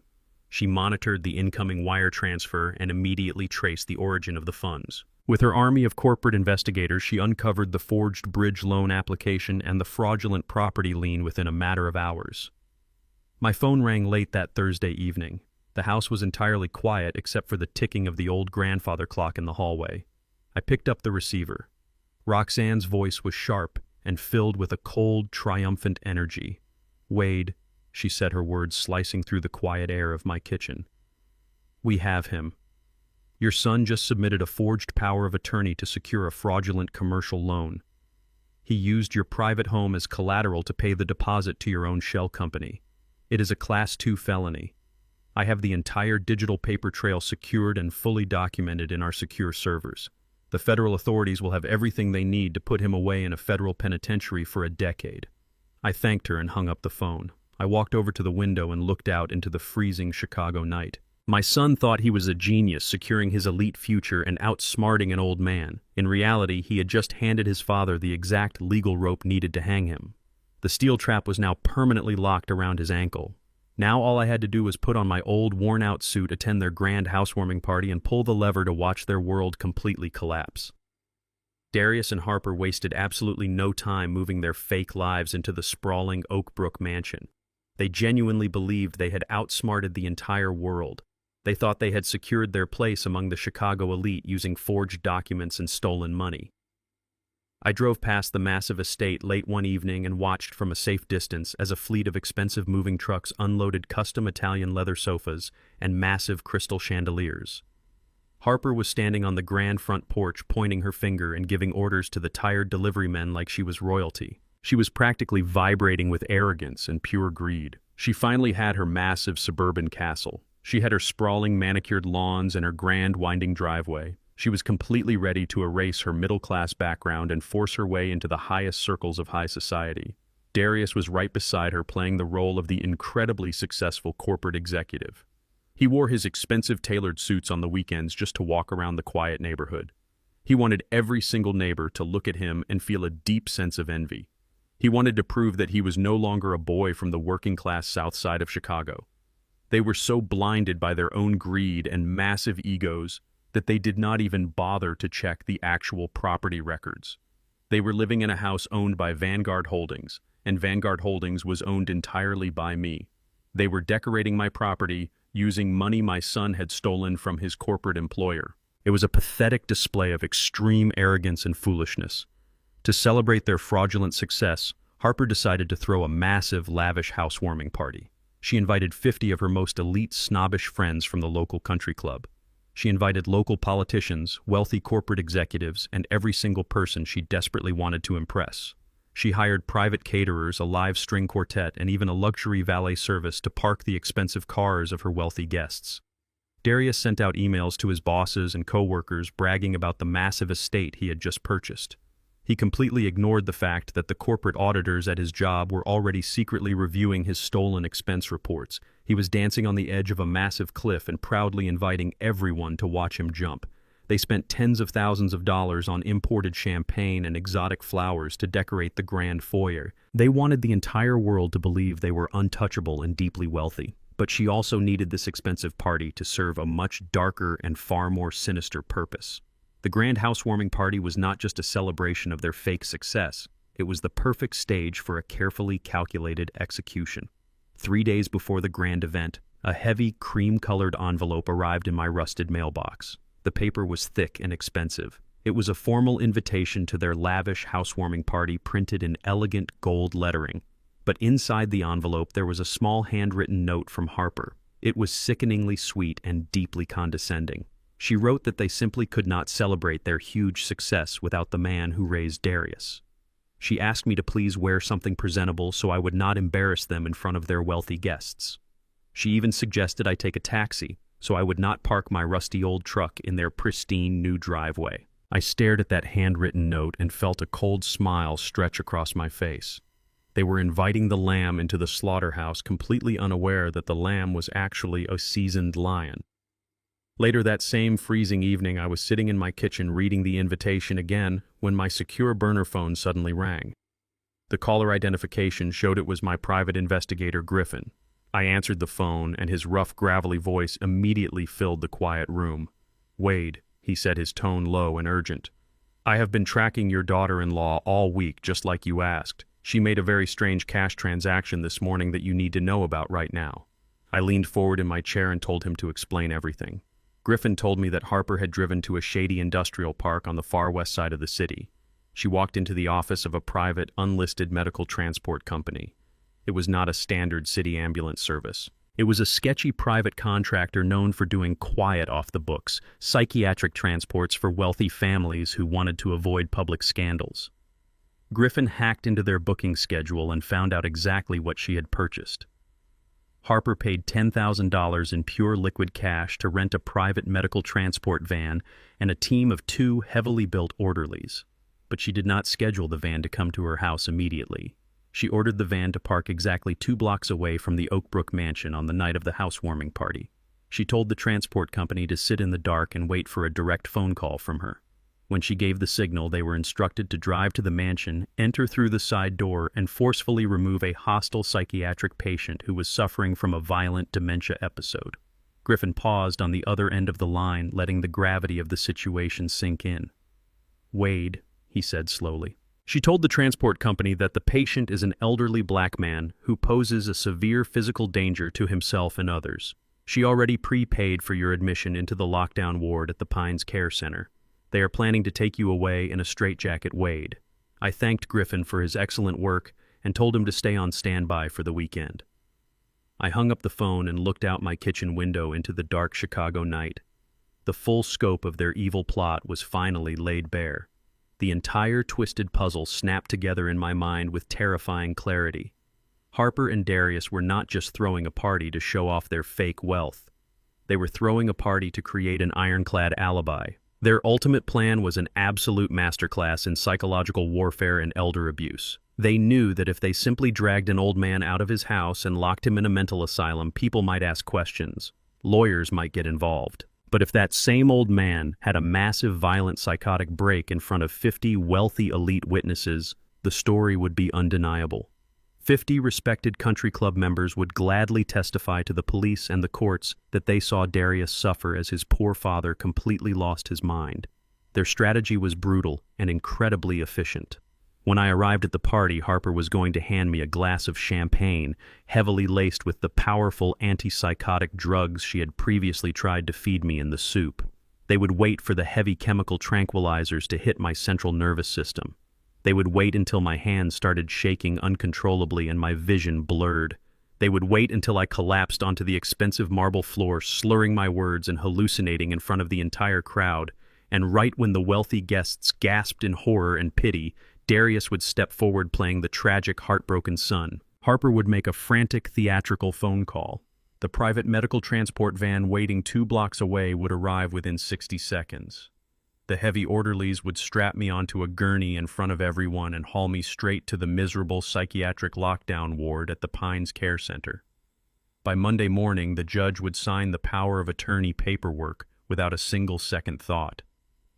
The 50 wealthy witnesses would validate their entire lie. My freedom would be permanently erased, and Darius would use my $900,000 to pay off his corporate embezzlement and fund Harper's secret life with her hidden lover. It was a brilliant, perfectly wicked trap. But a trap only works if the prey is completely blind. They thought they were dealing with a naive, confused senior citizen. They had absolutely no idea that I already held the deed to the very house they were standing in. They had no idea that my ruthless attorney Roxanne already possessed the digital proof of the forged bridge loan. They were about to host a grand housewarming party in a house they did not own, using money they stole while federal prison waited for them both. I walked down the hallway to my bedroom and opened my heavy wooden closet. I ignored the row of sharp, expensive tailored suits hidden in the back. Instead, I reached for the oldest, most frayed suit I owned. It was a faded gray suit with worn-out elbows and a slightly frayed collar. I picked out a pair of scuffed, heavy work boots. If they wanted a pathetic, uneducated ghetto relic to show up and perform for their elite racist friends, I was going to give them exactly the character they requested. I was going to walk right into the center of their luxurious lion den wearing the clothes of a common laborer. I laid the frayed suit carefully on my bed. I felt a cold, calm energy flowing through my veins. I had spent 40 years building a commercial empire in the most corrupt city in America. I knew exactly how to destroy a building from the inside out. The grand party was only 2 days away. It was time for war. I drove my old reliable Ford truck through the freezing Chicago night, leaving the working-class streets of the South Side far behind me. The massive iron gates of the Oakbrook estate loomed ahead, towering over the quiet suburban neighborhood. The sprawling driveway was packed tightly with imported Italian sports cars and heavy luxury sedans. I pulled up to the grand front entrance where a row of valets in sharp black uniforms were aggressively opening doors for the wealthy guests. I shifted my truck into park and the old engine let out a loud coughing sputter that echoed across the pristine driveway, ruining the elegant atmosphere of the party. A young valet with slicked back hair and a deeply annoyed expression immediately stepped off the curb and marched right up to my driver's side window. He did not bother to open my door. He just tapped sharply on the cold glass. "Sir," he said, his voice dripping with absolute condescension. "The delivery entrance is around the back of the property. You cannot park this vehicle anywhere near the main courtyard." I rolled down my squeaky manual window and gave him a slow, confused smile. "I am not a delivery driver, young man," I mumbled, letting my voice waver. "I am here for the housewarming party." The valet let out a harsh scoff, looking me up and down. I was wearing my most frayed gray suit and heavily scuffed leather work boots. He crossed his arms and told me that this was an exclusive private event and I needed to turn my truck around immediately before he called the private security guards. Before I could say another word, the massive oak doors of the mansion swung open and my son Darius stepped out onto the porch. He was wearing a custom-tailored tuxedo, looking desperately like a man trying to fit into a world he did not belong in. He saw the commotion and hurried down the stone steps. The absolute embarrassment radiating off his face was palpable. He was utterly mortified that his wealthy colleagues and elite friends were watching his father pull up in a rusty truck looking like a common laborer.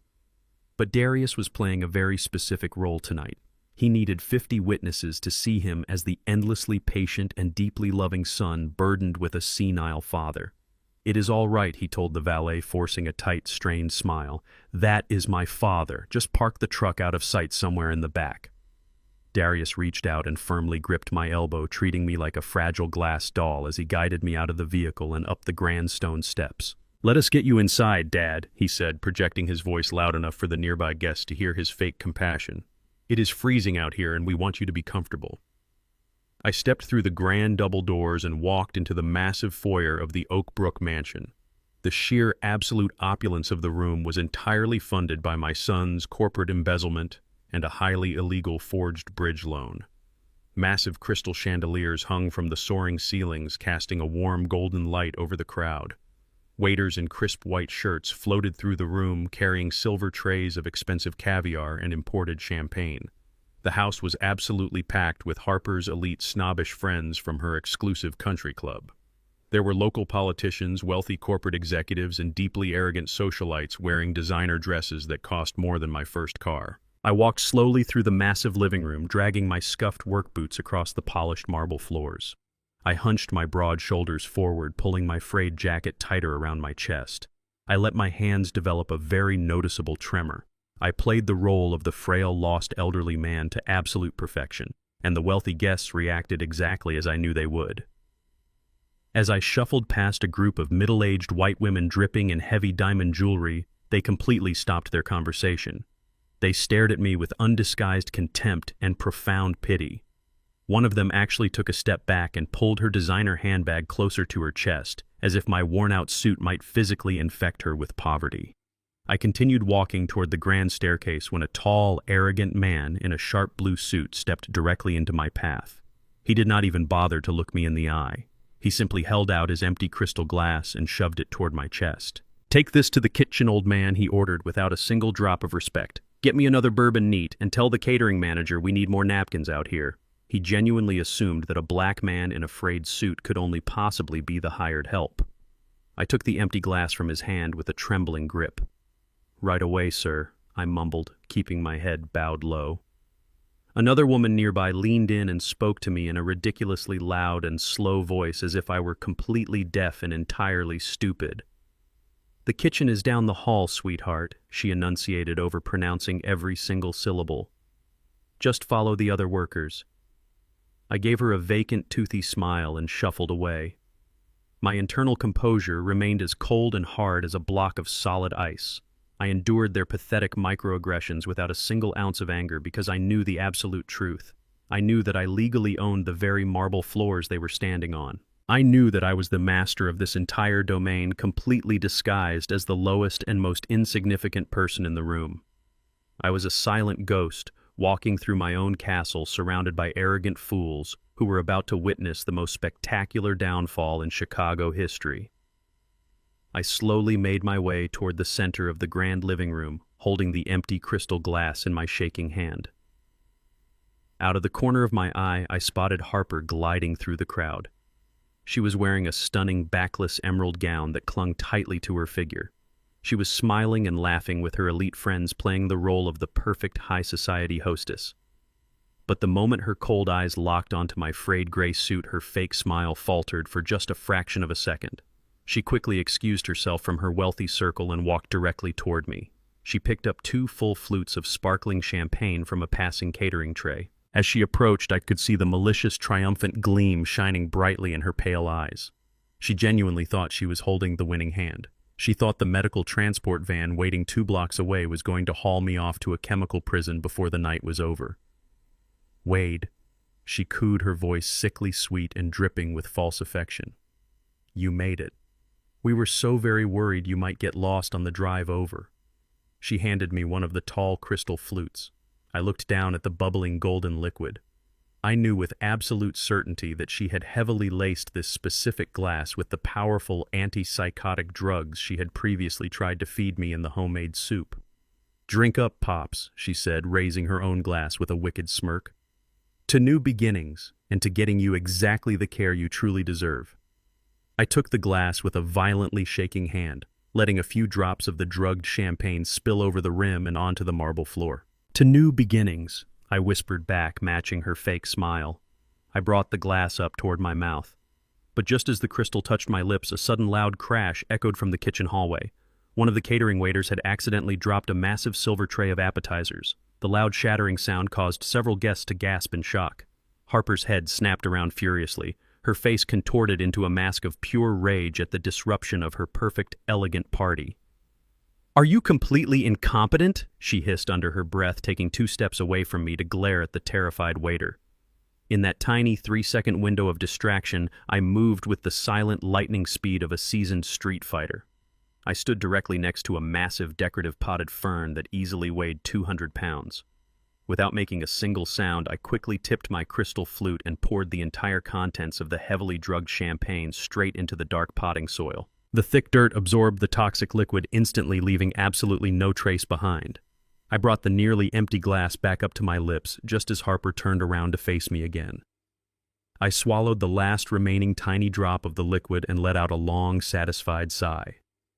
Harper looked at my empty glass, and her smile returned wider and more evil than ever before. It was time for the final act. I let my eyes slowly glaze over, losing focus on her face.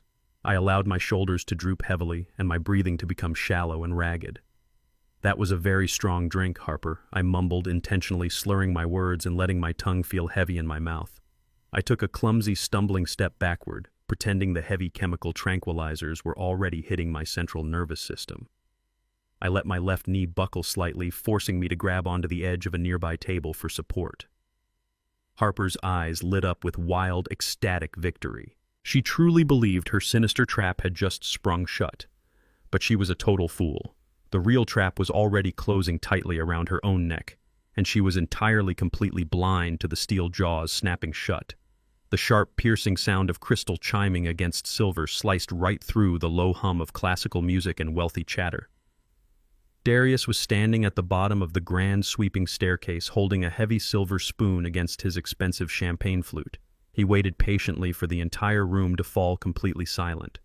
50 of the most elite and snobbish individuals in Chicago turned their undivided attention to my son. I stood near the back of the massive living room, half hidden behind a towering marble pillar, gripping the edge of a mahogany table to maintain my performance of a heavily drugged old man. Darius cleared his throat and adjusted the lapels of his custom-tailored tuxedo. He looked out over the sea of designer dresses and diamond necklaces with an expression of pure, unadulterated arrogance. He soaked in their envious stares like a starving man discovering a massive feast. "Thank you all for coming tonight," he began, his voice echoing loudly across the vaulted ceilings. "Harper and I are absolutely thrilled to welcome you to our new home." The crowd offered a polite smattering of applause, but Darius held up his hand to quiet them down. He wanted to savor this moment of supreme hubris for as long as possible. Looking around this magnificent room tonight really makes me reflect on the long, brutal journey it took to get here.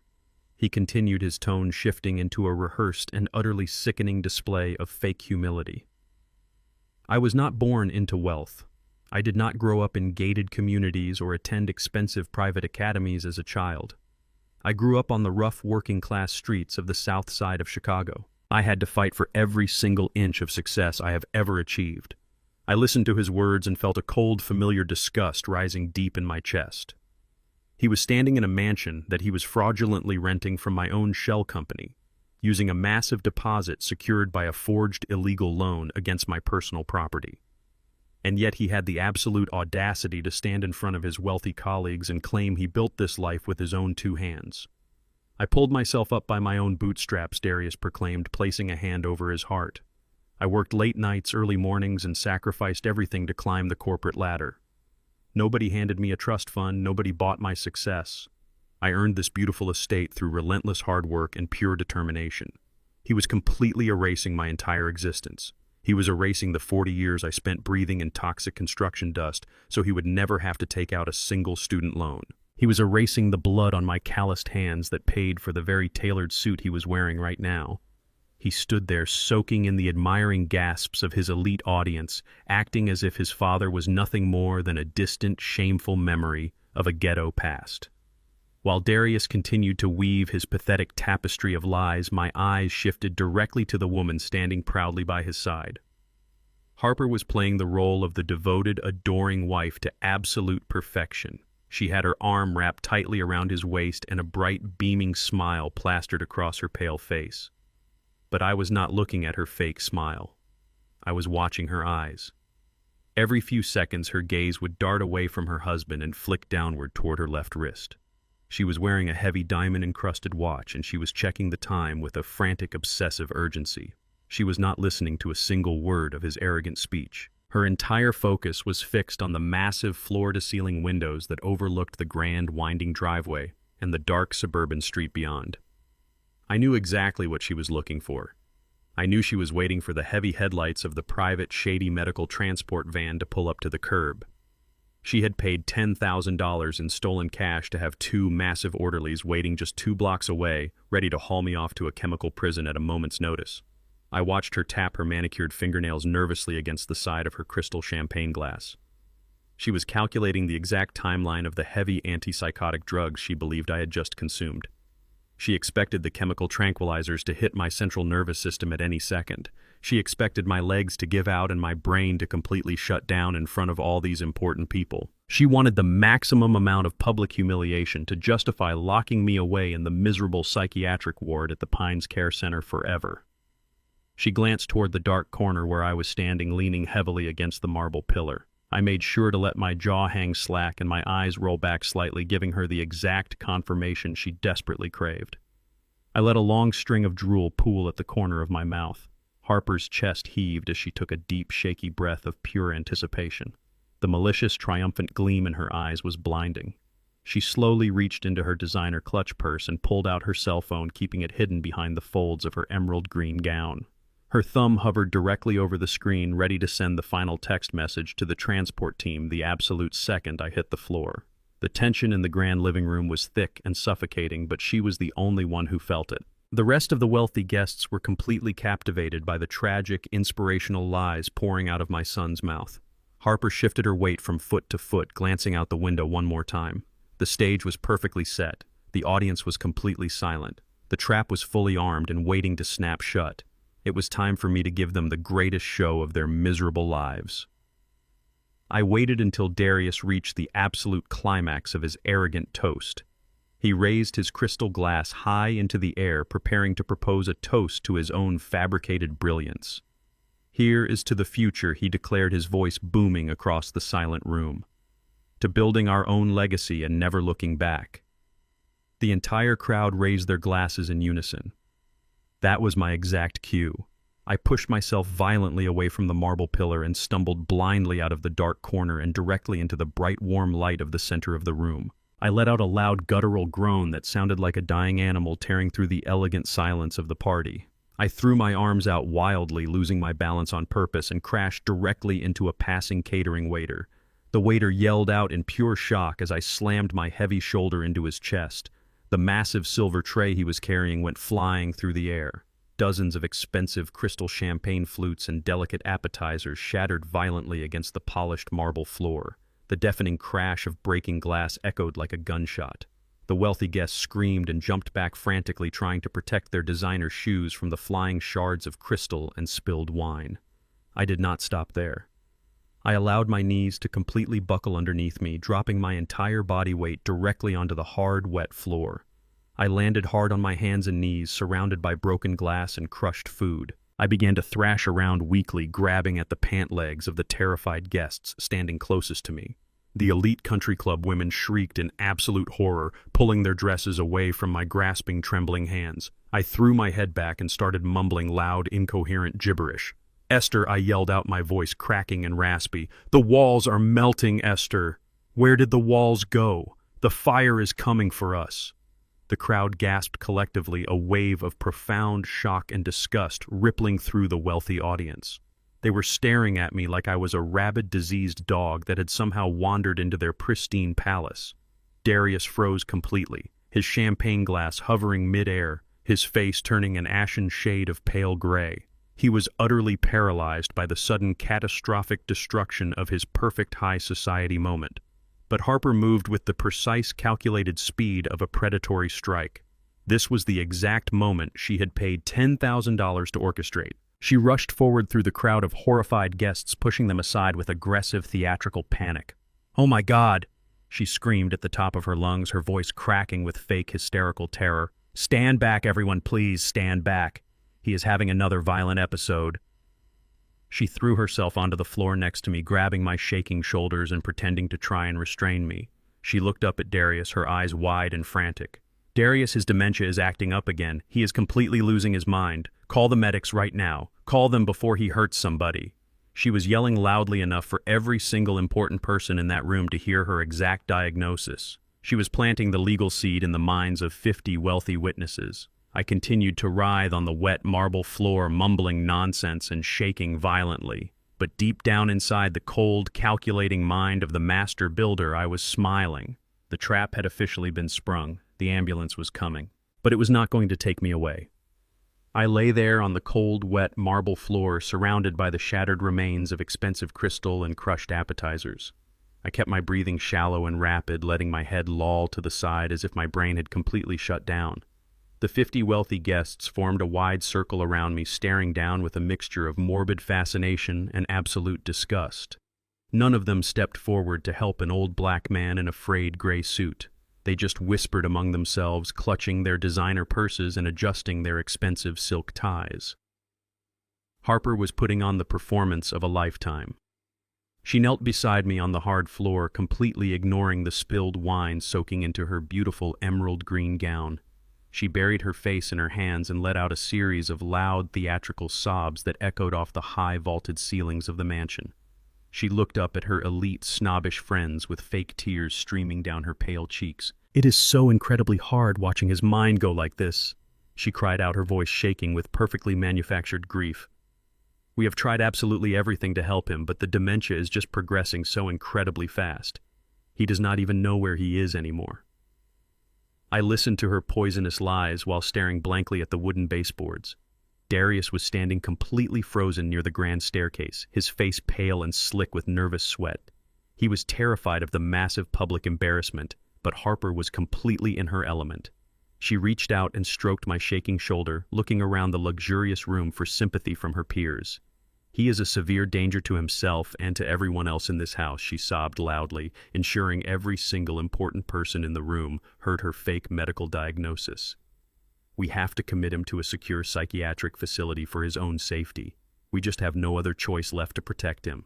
A few of the older, wealthy country club women nodded in solemn agreement, murmuring their deep condolences for the heavy emotional burden she had to carry. They bought her tragic fictional story completely. Harper subtly checked the heavy diamond watch on her wrist again. She was anxiously waiting for the private medical transport van to arrive and haul me away in a straitjacket.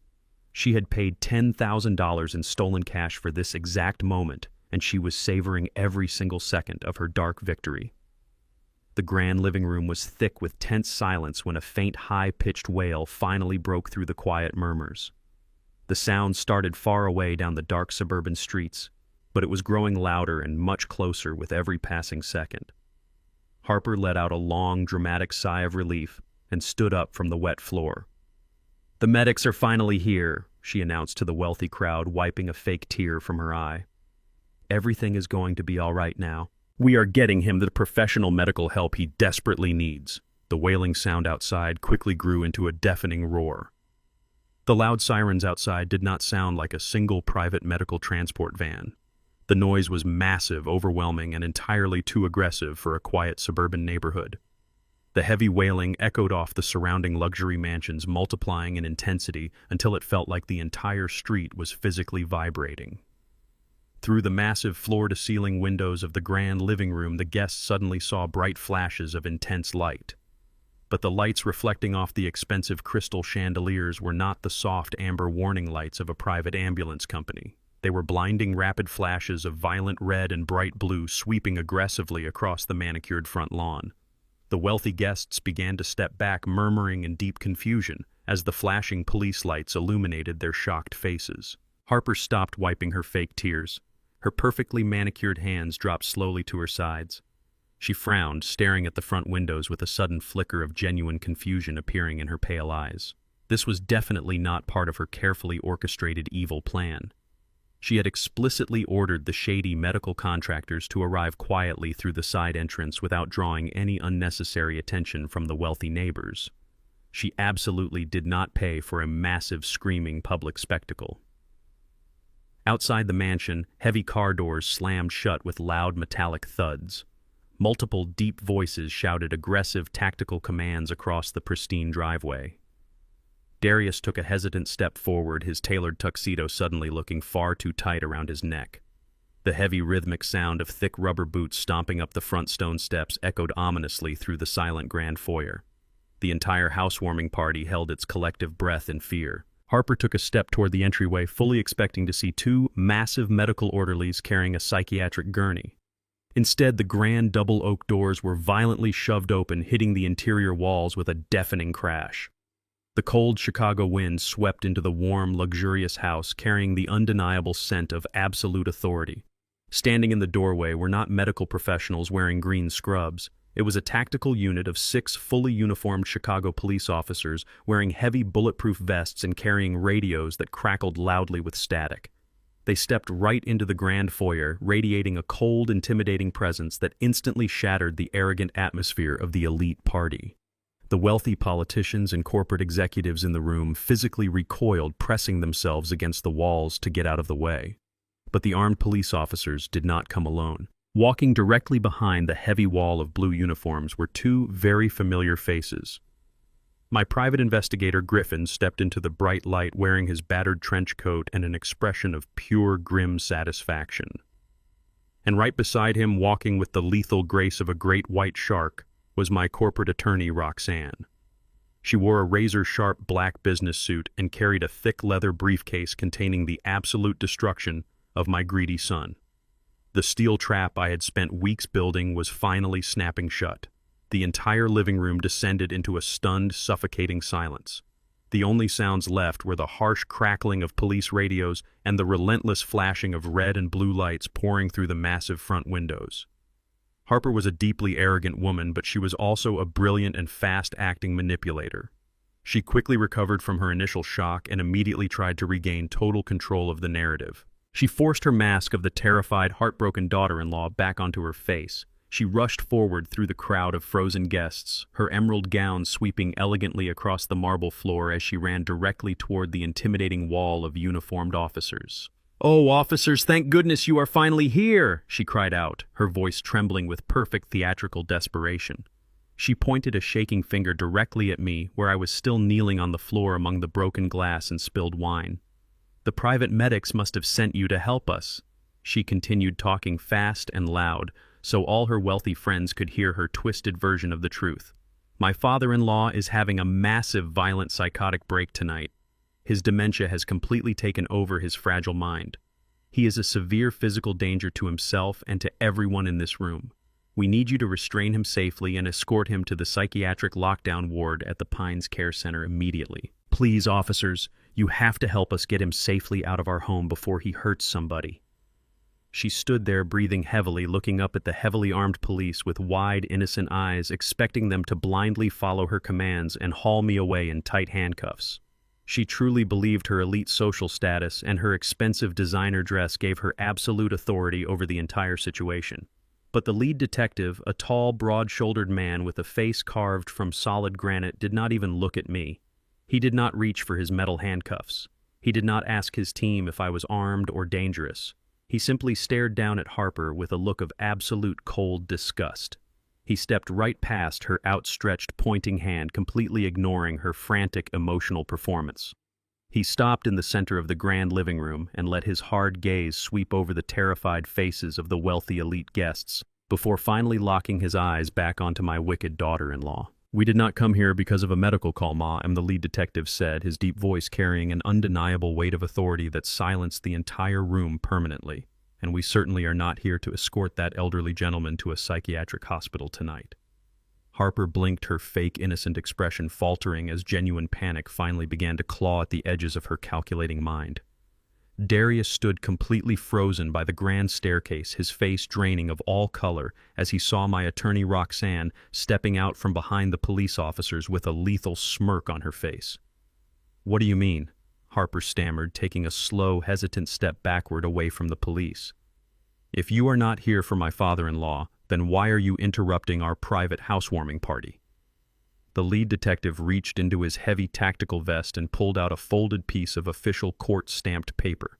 He did not raise his voice, but his words echoed like thunder in the silent mansion. "We are not here for him, Ma," he said, staring straight into her terrified pale eyes. "We are here for you." The lead detective stepped forward, bringing the heavy scent of rain and absolute authority into the suffocating warmth of the mansion. He did not blink as he looked down at my wicked daughter-in-law. He reached into his tactical vest and pulled out a sharply folded piece of official paper. It was not a medical transfer form from a shady psychiatric hospital. It was a federal arrest warrant signed and stamped by a judge who had seen every single piece of evidence my corporate attorney Roxanne had carefully compiled. Harper stared at the piece of paper as if it were a venomous snake ready to strike. Her pale eyes darted back and forth, trying desperately to find a way out of the tightening steel trap. The detective unfolded the warrant with a slow, deliberate motion that commanded the absolute attention of every single person in that massive room. "Harper Vance," he said, his deep voice carrying into every corner of the grand foyer, "you are under arrest for conspiracy to distribute a controlled substance, severe elder abuse, and federal wire fraud." The words hung in the air like a physical blow. Conspiracy to distribute a controlled substance, elder abuse, wire fraud.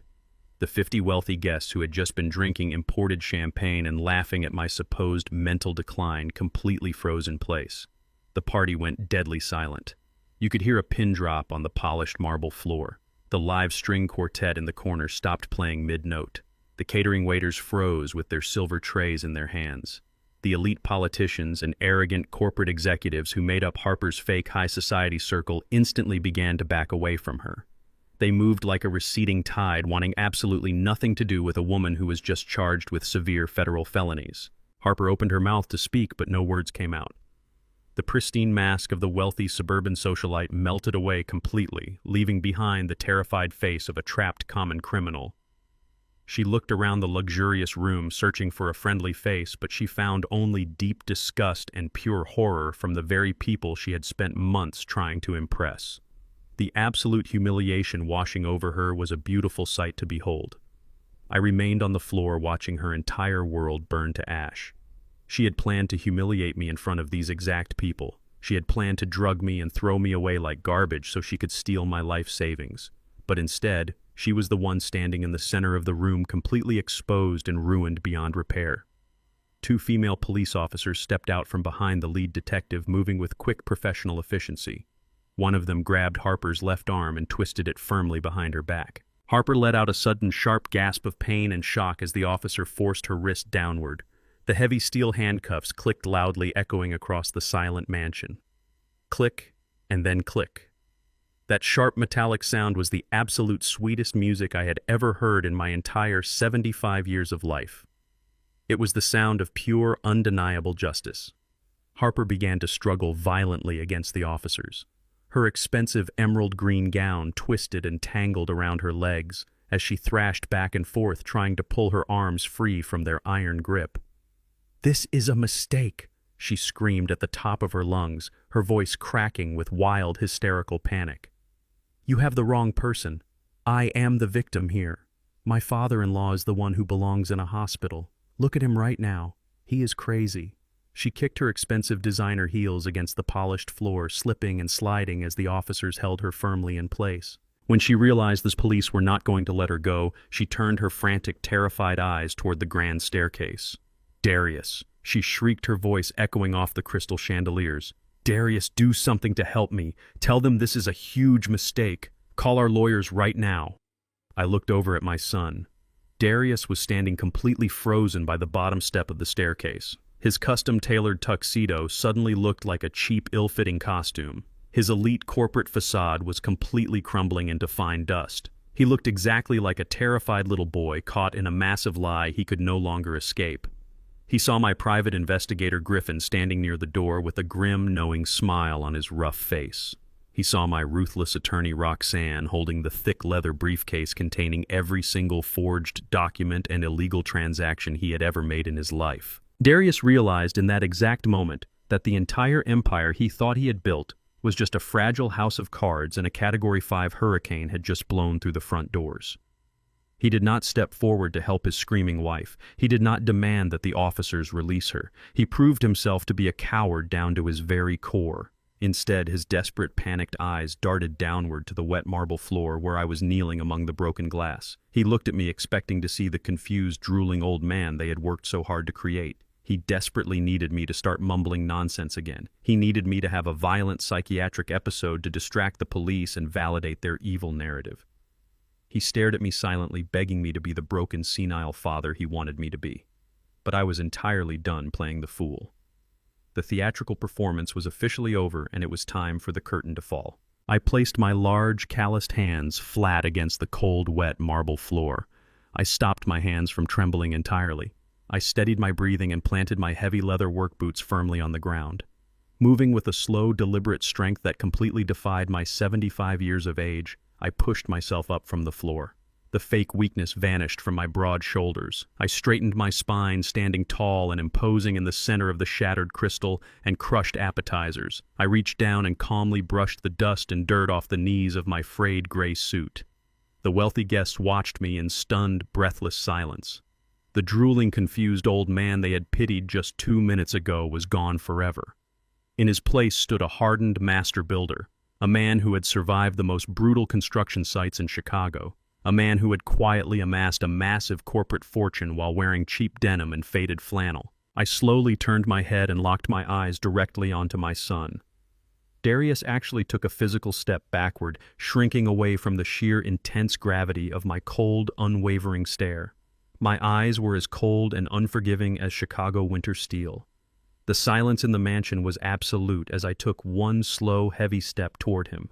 He opened his mouth to speak, but his voice completely failed him. He was looking at a ghost. He was looking at the father he had actively tried to erase from the earth. "You really thought you could outsmart the man who paid for the shoes on your feet?" I said, my voice deep, resonant, and completely steady. The words cut through the grand living room like a serrated blade slicing through the heavy tension. There was no slur in my speech. There was no confusion in my mind. Every single syllable was sharp and lethal. "You thought you were a genius, Darius." I continued, walking closer to him while the police held his screaming wife in the background. "You thought you could forge my name on a commercial loan.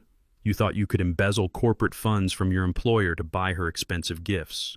You thought you could lock me in a chemical prison and steal the very foundation I built with my own blood and sweat. You thought you were a predator, but you are nothing but a weak, foolish little boy playing in a world you do not even begin to understand." Darius began to shake uncontrollably. Hot tears welled up in his eyes as the crushing weight of reality finally shattered his massive, fragile ego. He looked at the heavy steel handcuffs binding his wife's wrists. He looked at the stern, unyielding faces of the police officers who were now closing in around his position. He realized that the stolen money, the luxury house, the elite social status, and the fake marriage were all completely gone. I stood towering over my son, feeling absolutely no pity in my heart. The old black dinosaur had just orchestrated the most spectacular demolition of his entire life, and there was absolutely nothing he could do to stop the wrecking ball. The massive living room was so quiet you could hear the heavy breathing of the terrified guests. I stood tall and firm, completely shedding the frail old man persona I had worn for weeks. My son Darius stared at me with wide, panicked eyes, his mouth opening and closing but finding absolutely no words to say. The police officers held his wicked wife Harper tightly by her wrists while she continued to struggle against the heavy steel handcuffs. I turned my head slightly and nodded toward my corporate attorney Roxanne. She stepped forward, moving with the cold, calculating precision of a predator circling its wounded prey. She walked right past the stunned local politicians and arrogant socialites carrying her sleek leather briefcase. She approached the massive 85-inch smart television screen mounted on the grand living room wall. It was the expensive centerpiece of their luxurious new home. Roxanne reached into her tailored suit jacket and pulled out a small silver flash drive. She plugged it directly into the side of the television system and picked up the remote control from the glass coffee table. She tapped a few buttons and the screen flashed from a dark blank slate to a bright blue waiting screen. The entire crowd of 50 wealthy guests shifted their attention to the massive television. They were completely captivated by the unfolding disaster, unable to look away from the spectacular destruction of my son's life. I turned to face the crowd, letting my deep, resonant voice fill the silent mansion. Since this is a lavish housewarming party, I announced, projecting my words with absolute authority. I think it is only fitting that we all sit down and watch a nice little home video together. I looked directly at my son, whose face had drained of all color. The sheer terror radiating from his body was palpable. Harper stopped struggling against the police officers. Her pale eyes darted toward the massive television screen, and a look of profound, absolute horror washed over her face. She suddenly realized that my private investigator Griffin had been watching her every single move. She opened her mouth to scream, to beg the police to turn off the television, but it was far too late. Roxanne pressed the play button and stepped back into the shadows, allowing the brutal truth to be broadcast to the entire room. The massive television screen flashed to life, illuminating the dark living room with crisp, high-definition video. The footage was recorded by Griffin using a hidden camera inside an upscale hotel lounge downtown. The audio was crystal clear, echoing through the expensive surround sound speakers of the Oakbrook mansion. There on the giant screen was Harper sitting dangerously close to a handsome white man in a tailored suit. It was her secret lover, Preston. The 50 elite guests gasped collectively as they watched the hostess of the party leaning across a secluded table to kiss another man passionately on the lips. Darius let out a choked, suffocating gasp. He took a stumbling step backward, his eyes locked onto the screen in complete and utter disbelief. The audio track kicked in, picking up every single venomous word the two lovers were saying to each other. Harper laughed on the recording, taking a sip of expensive champagne. "The plan is working perfectly, Preston," she said, her voice completely devoid of any human empathy. "The old man is a total fool, and Darius is even dumber than his father. As soon as Darius forces the old man to hand over the $900,000, we are going to wire it straight into your offshore account." The wealthy guests murmured in shock, exchanging horrified glances. On the screen, Preston smirked and stroked Harper's hand. "And what about your pathetic husband?" he asked. Harper rolled her eyes and let out a cruel, condescending sigh. "Darius is just a stepping stone," she replied coldly. "He is a desperate little boy playing dress-up in the corporate world. As soon as the money clears, I am filing for divorce. I will take half of his remaining assets and leave him drowning in debt with a worthless house. He will never even see it coming. He is so desperate to please me, he would sell his own father's soul for a taste of the good life." The video continued to play, exposing every single detail of her money laundering scheme and her absolute disgust for the man she married. I watched Darius as the brutal reality of his existence completely shattered him. His entire marriage was a fake, orchestrated lie. His beautiful, elite wife despised him and was actively plotting to rob him blind and leave him with absolutely nothing. He turned his head slowly, looking toward the back of the living room. Standing near the grand staircase was his corporate boss and several senior executive colleagues from his sales firm. They were staring at the screen with expressions of profound disgust and extreme secondhand embarrassment. They heard Harper call him a desperate little boy playing dress-up. They heard the details of the financial crimes he committed to fund her lifestyle. Darius realized in that exact agonizing second that he had not only lost his wife and his father, but his entire professional career was completely destroyed. The absolute humiliation was too heavy for his massive, fragile ego to bear. His knees buckled underneath him, and he collapsed heavily onto the cold, polished marble floor. The video faded to black, leaving the grand living room bathed in a cold, heavy silence. The silence lasted for only a brief second before Harper completely lost her mind. The pristine, elegant facade she had carefully maintained for years violently shattered into a million pieces. She let out a guttural, feral scream that tore through the quiet mansion. "You ruined my life, you old miserable fool!" she shrieked, thrashing wildly against the firm grip of the two female police officers. She kicked her expensive designer heels against the marble floor, her face contorting into a mask of pure, unadulterated rage. "You set me up. You planned this entire thing. I hate you. I hate you both." She spat venomous curses at me and then turned her furious screaming toward Darius, who was still kneeling on the floor. "You are pathetic, Darius," she yelled, her voice cracking with hysterical panic. "You are nothing but a weak, pathetic failure." The lead detective signaled to his team, and the officers began to forcefully drag her toward the grand double doors. Harper dug the heels of her shoes into the floor, trying to resist, but the officers were far too strong. They hauled her across the beautiful entryway, her expensive emerald green gown dragging pathetically across the spilled wine and broken glass. Her screams echoed out into the freezing Chicago night as they pulled her down the front steps and shoved her into the back of a waiting police cruiser. Inside the mansion, absolute pure panic set in among the 50 wealthy guests. These were elite corporate executives, local politicians, and arrogant country club socialites. The very last thing they wanted was to be associated with a massive federal crime scene and a public arrest for elder abuse and wire fraud. The moment the police officers escorted Harper out the door, the guests frantically scrambled for the exits. It was a chaotic, humiliating stampede of the rich and powerful. Women in heavy diamond necklaces pushed past each other to get to the coat check. Men in tailored suits shouted at the valet attendants outside, demanding their luxury cars immediately. They fled the Oak Brook mansion like frightened rats, abandoning a rapidly sinking ship, avoiding eye contact with the police, and shielding their faces from the humiliation. They did not say goodbye to Darius. They did not offer him a single word of comfort or sympathy. They simply abandoned him exactly as he had planned to abandon me. Within 10 minutes, the sprawling, luxurious house was completely empty. The live string quartet had packed up their instruments and vanished. The catering staff had quietly slipped out the back door, leaving trays of half-eaten food and empty champagne flutes scattered across the tables. The grand housewarming party had turned into a silent, echoing ghost town. I stood in the center of the massive living room, looking down at the wreckage of my son's life. Darius remained on his hands and knees on the cold marble floor. His tailored tuxedo was wrinkled and stained with spilled wine. He wrapped his arms around his own chest and began to weep. It was not a quiet, dignified cry. It was the loud, agonizing sobbing of a man who had gambled his entire soul and lost absolutely everything.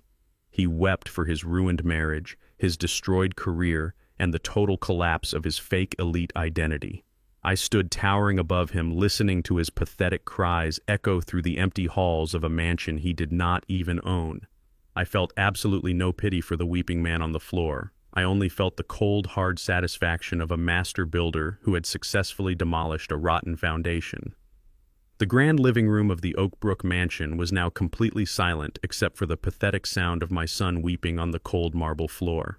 The flashing red and blue lights from the police cruisers outside had faded away, leaving the massive house feeling like an empty, echoing tomb. Darius remained on his hands and knees. His expensive custom-tailored tuxedo was wrinkled and stained with the imported champagne he had proudly toasted with just half an hour ago. He slowly lifted his heavy head and looked up at me. His eyes were bloodshot and his face was slick with nervous sweat and desperate tears. He looked absolutely terrified. He saw the cold, hardened expression on my face, and he immediately started scrambling to save his own skin. He pushed himself up into a kneeling position and reached out his shaking hands toward my frayed gray suit. "Dad, please, you have to listen to me," he begged, his voice cracking and pathetic. "She completely manipulated me, Dad.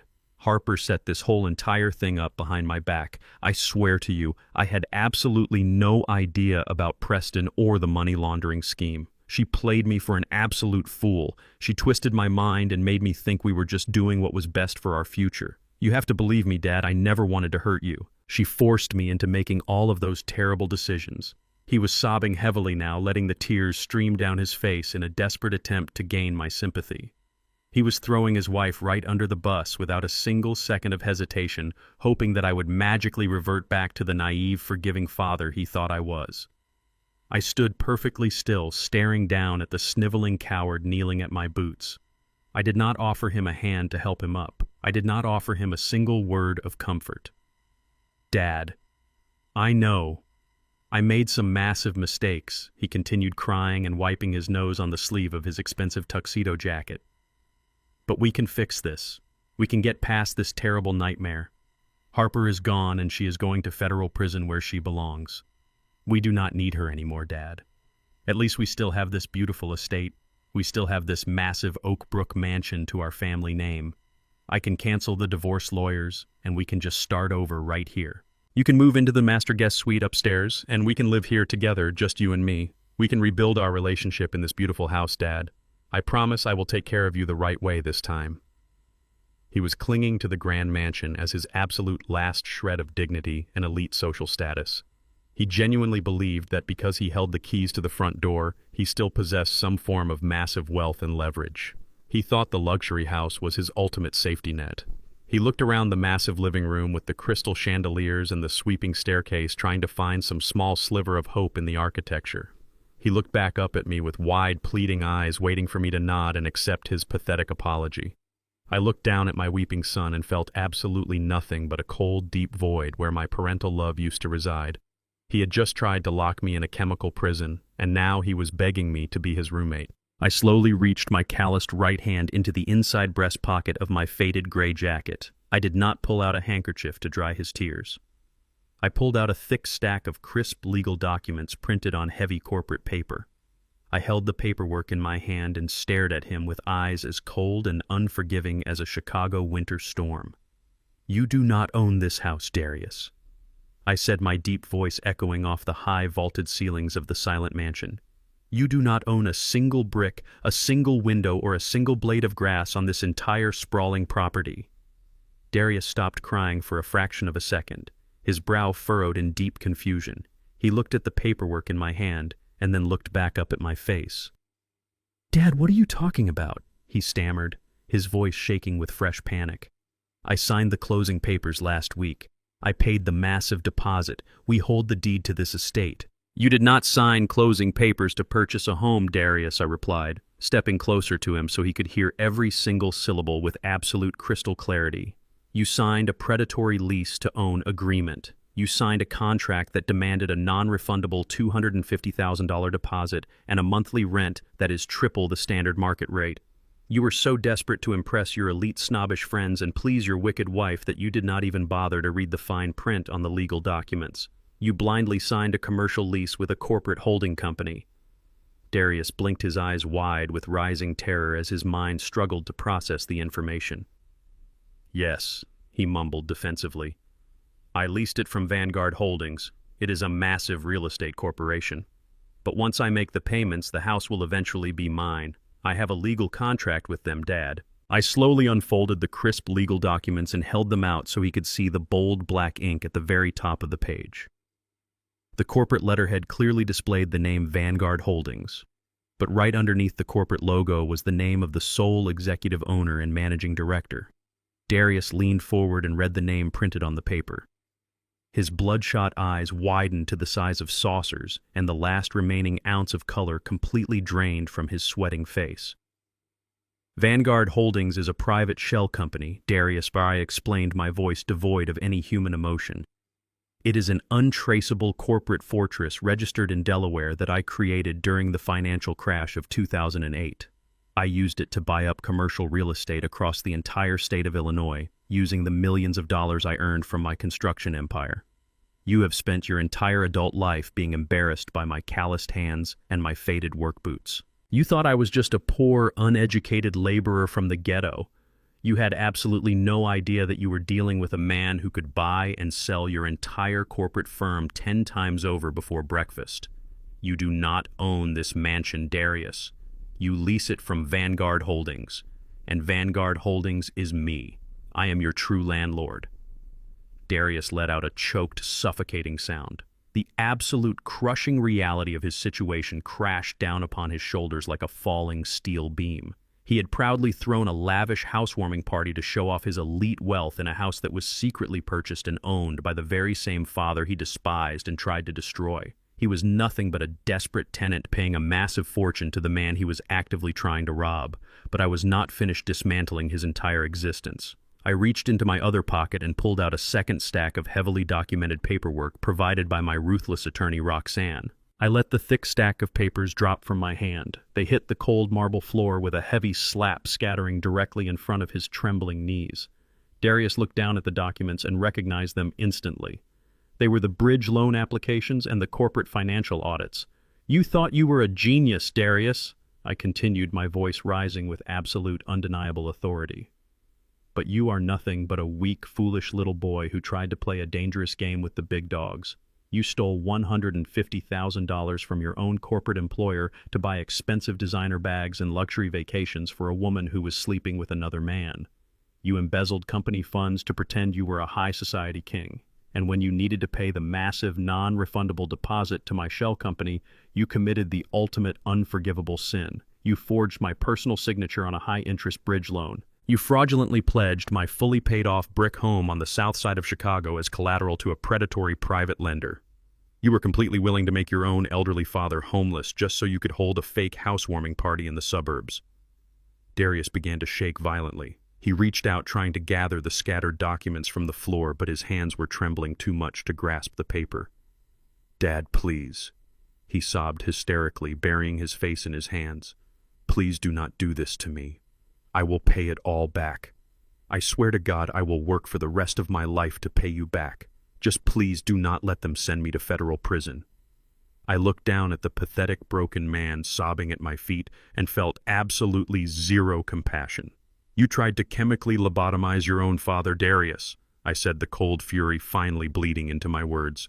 "You brought a sleazy lawyer into my living room to steal my human rights. You watched your wicked wife hand me a bottle of heavy antipsychotic pills, and you smiled because you thought my brain would rot away inside a filthy nursing home.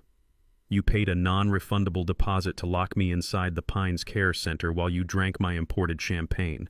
You do not deserve a single drop of mercy, and you will receive absolutely none from me today."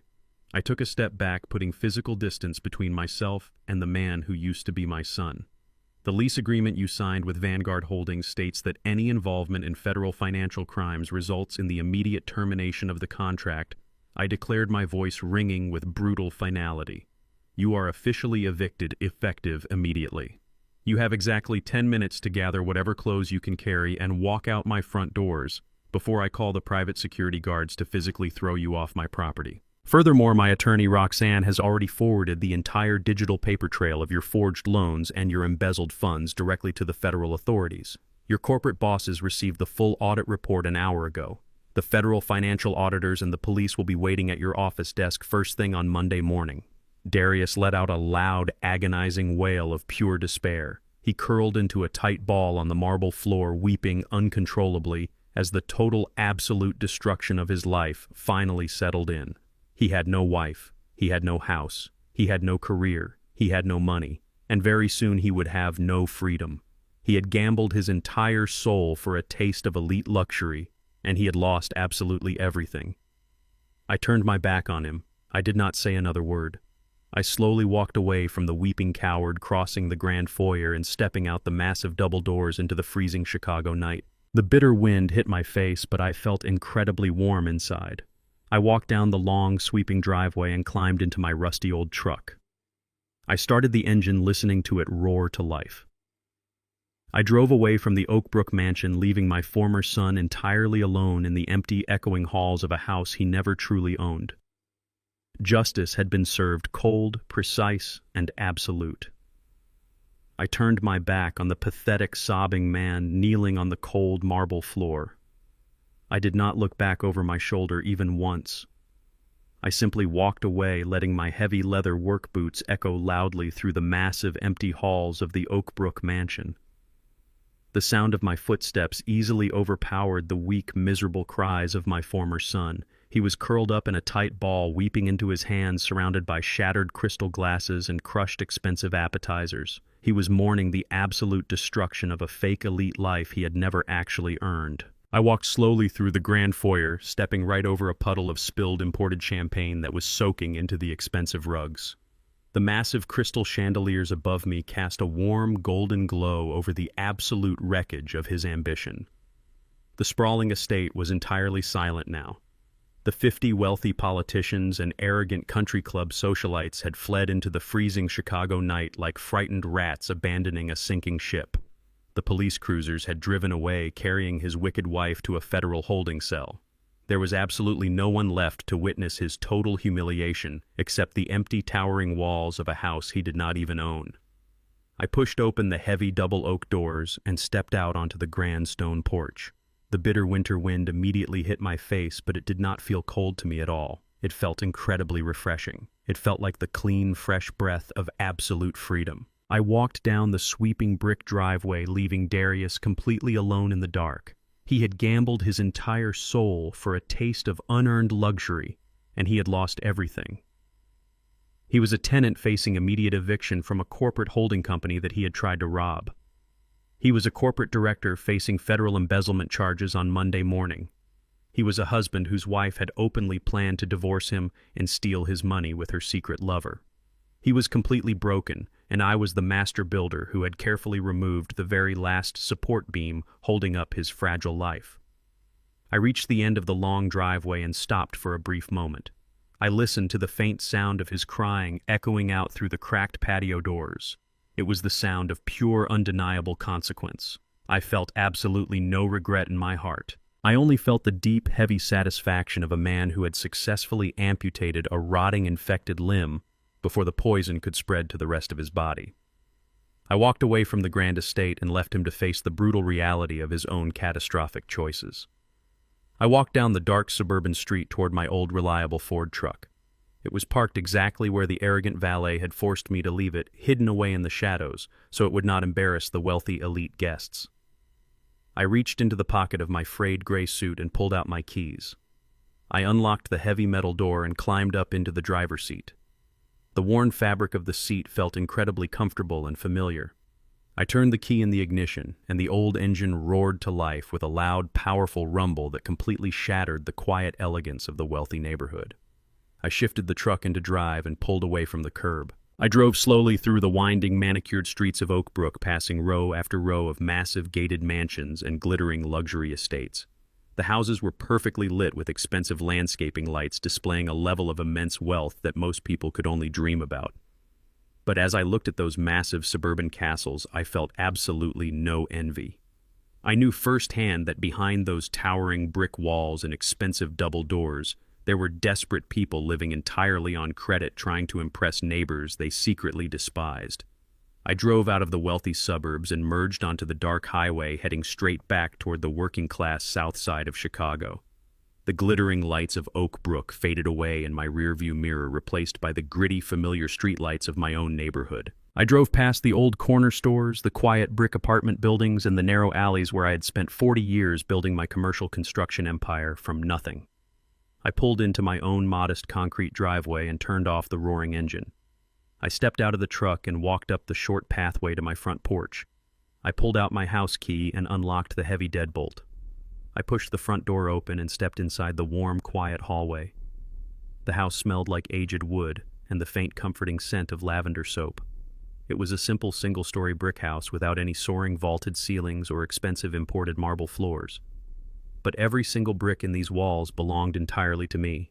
Every piece of furniture was paid for with honest physical labor. There were no hidden predatory leases and no forged corporate loans tied to my address.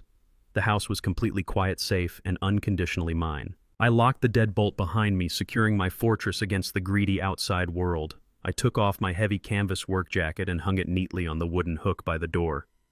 I kicked off my scuffed leather boots and let my tired feet rest on the warm woven rug. The silent war was officially over, and the master builder had finally returned to his true home. I walked slowly into my dimly lit kitchen and opened the heavy wooden cabinet above the sink. I reached past the everyday glasses and pulled out a heavy crystal tumbler that I only used for special occasions. I opened a bottle of premium aged bourbon and poured 2 thick fingers of the dark amber liquid into the glass. I did not add any ice or water.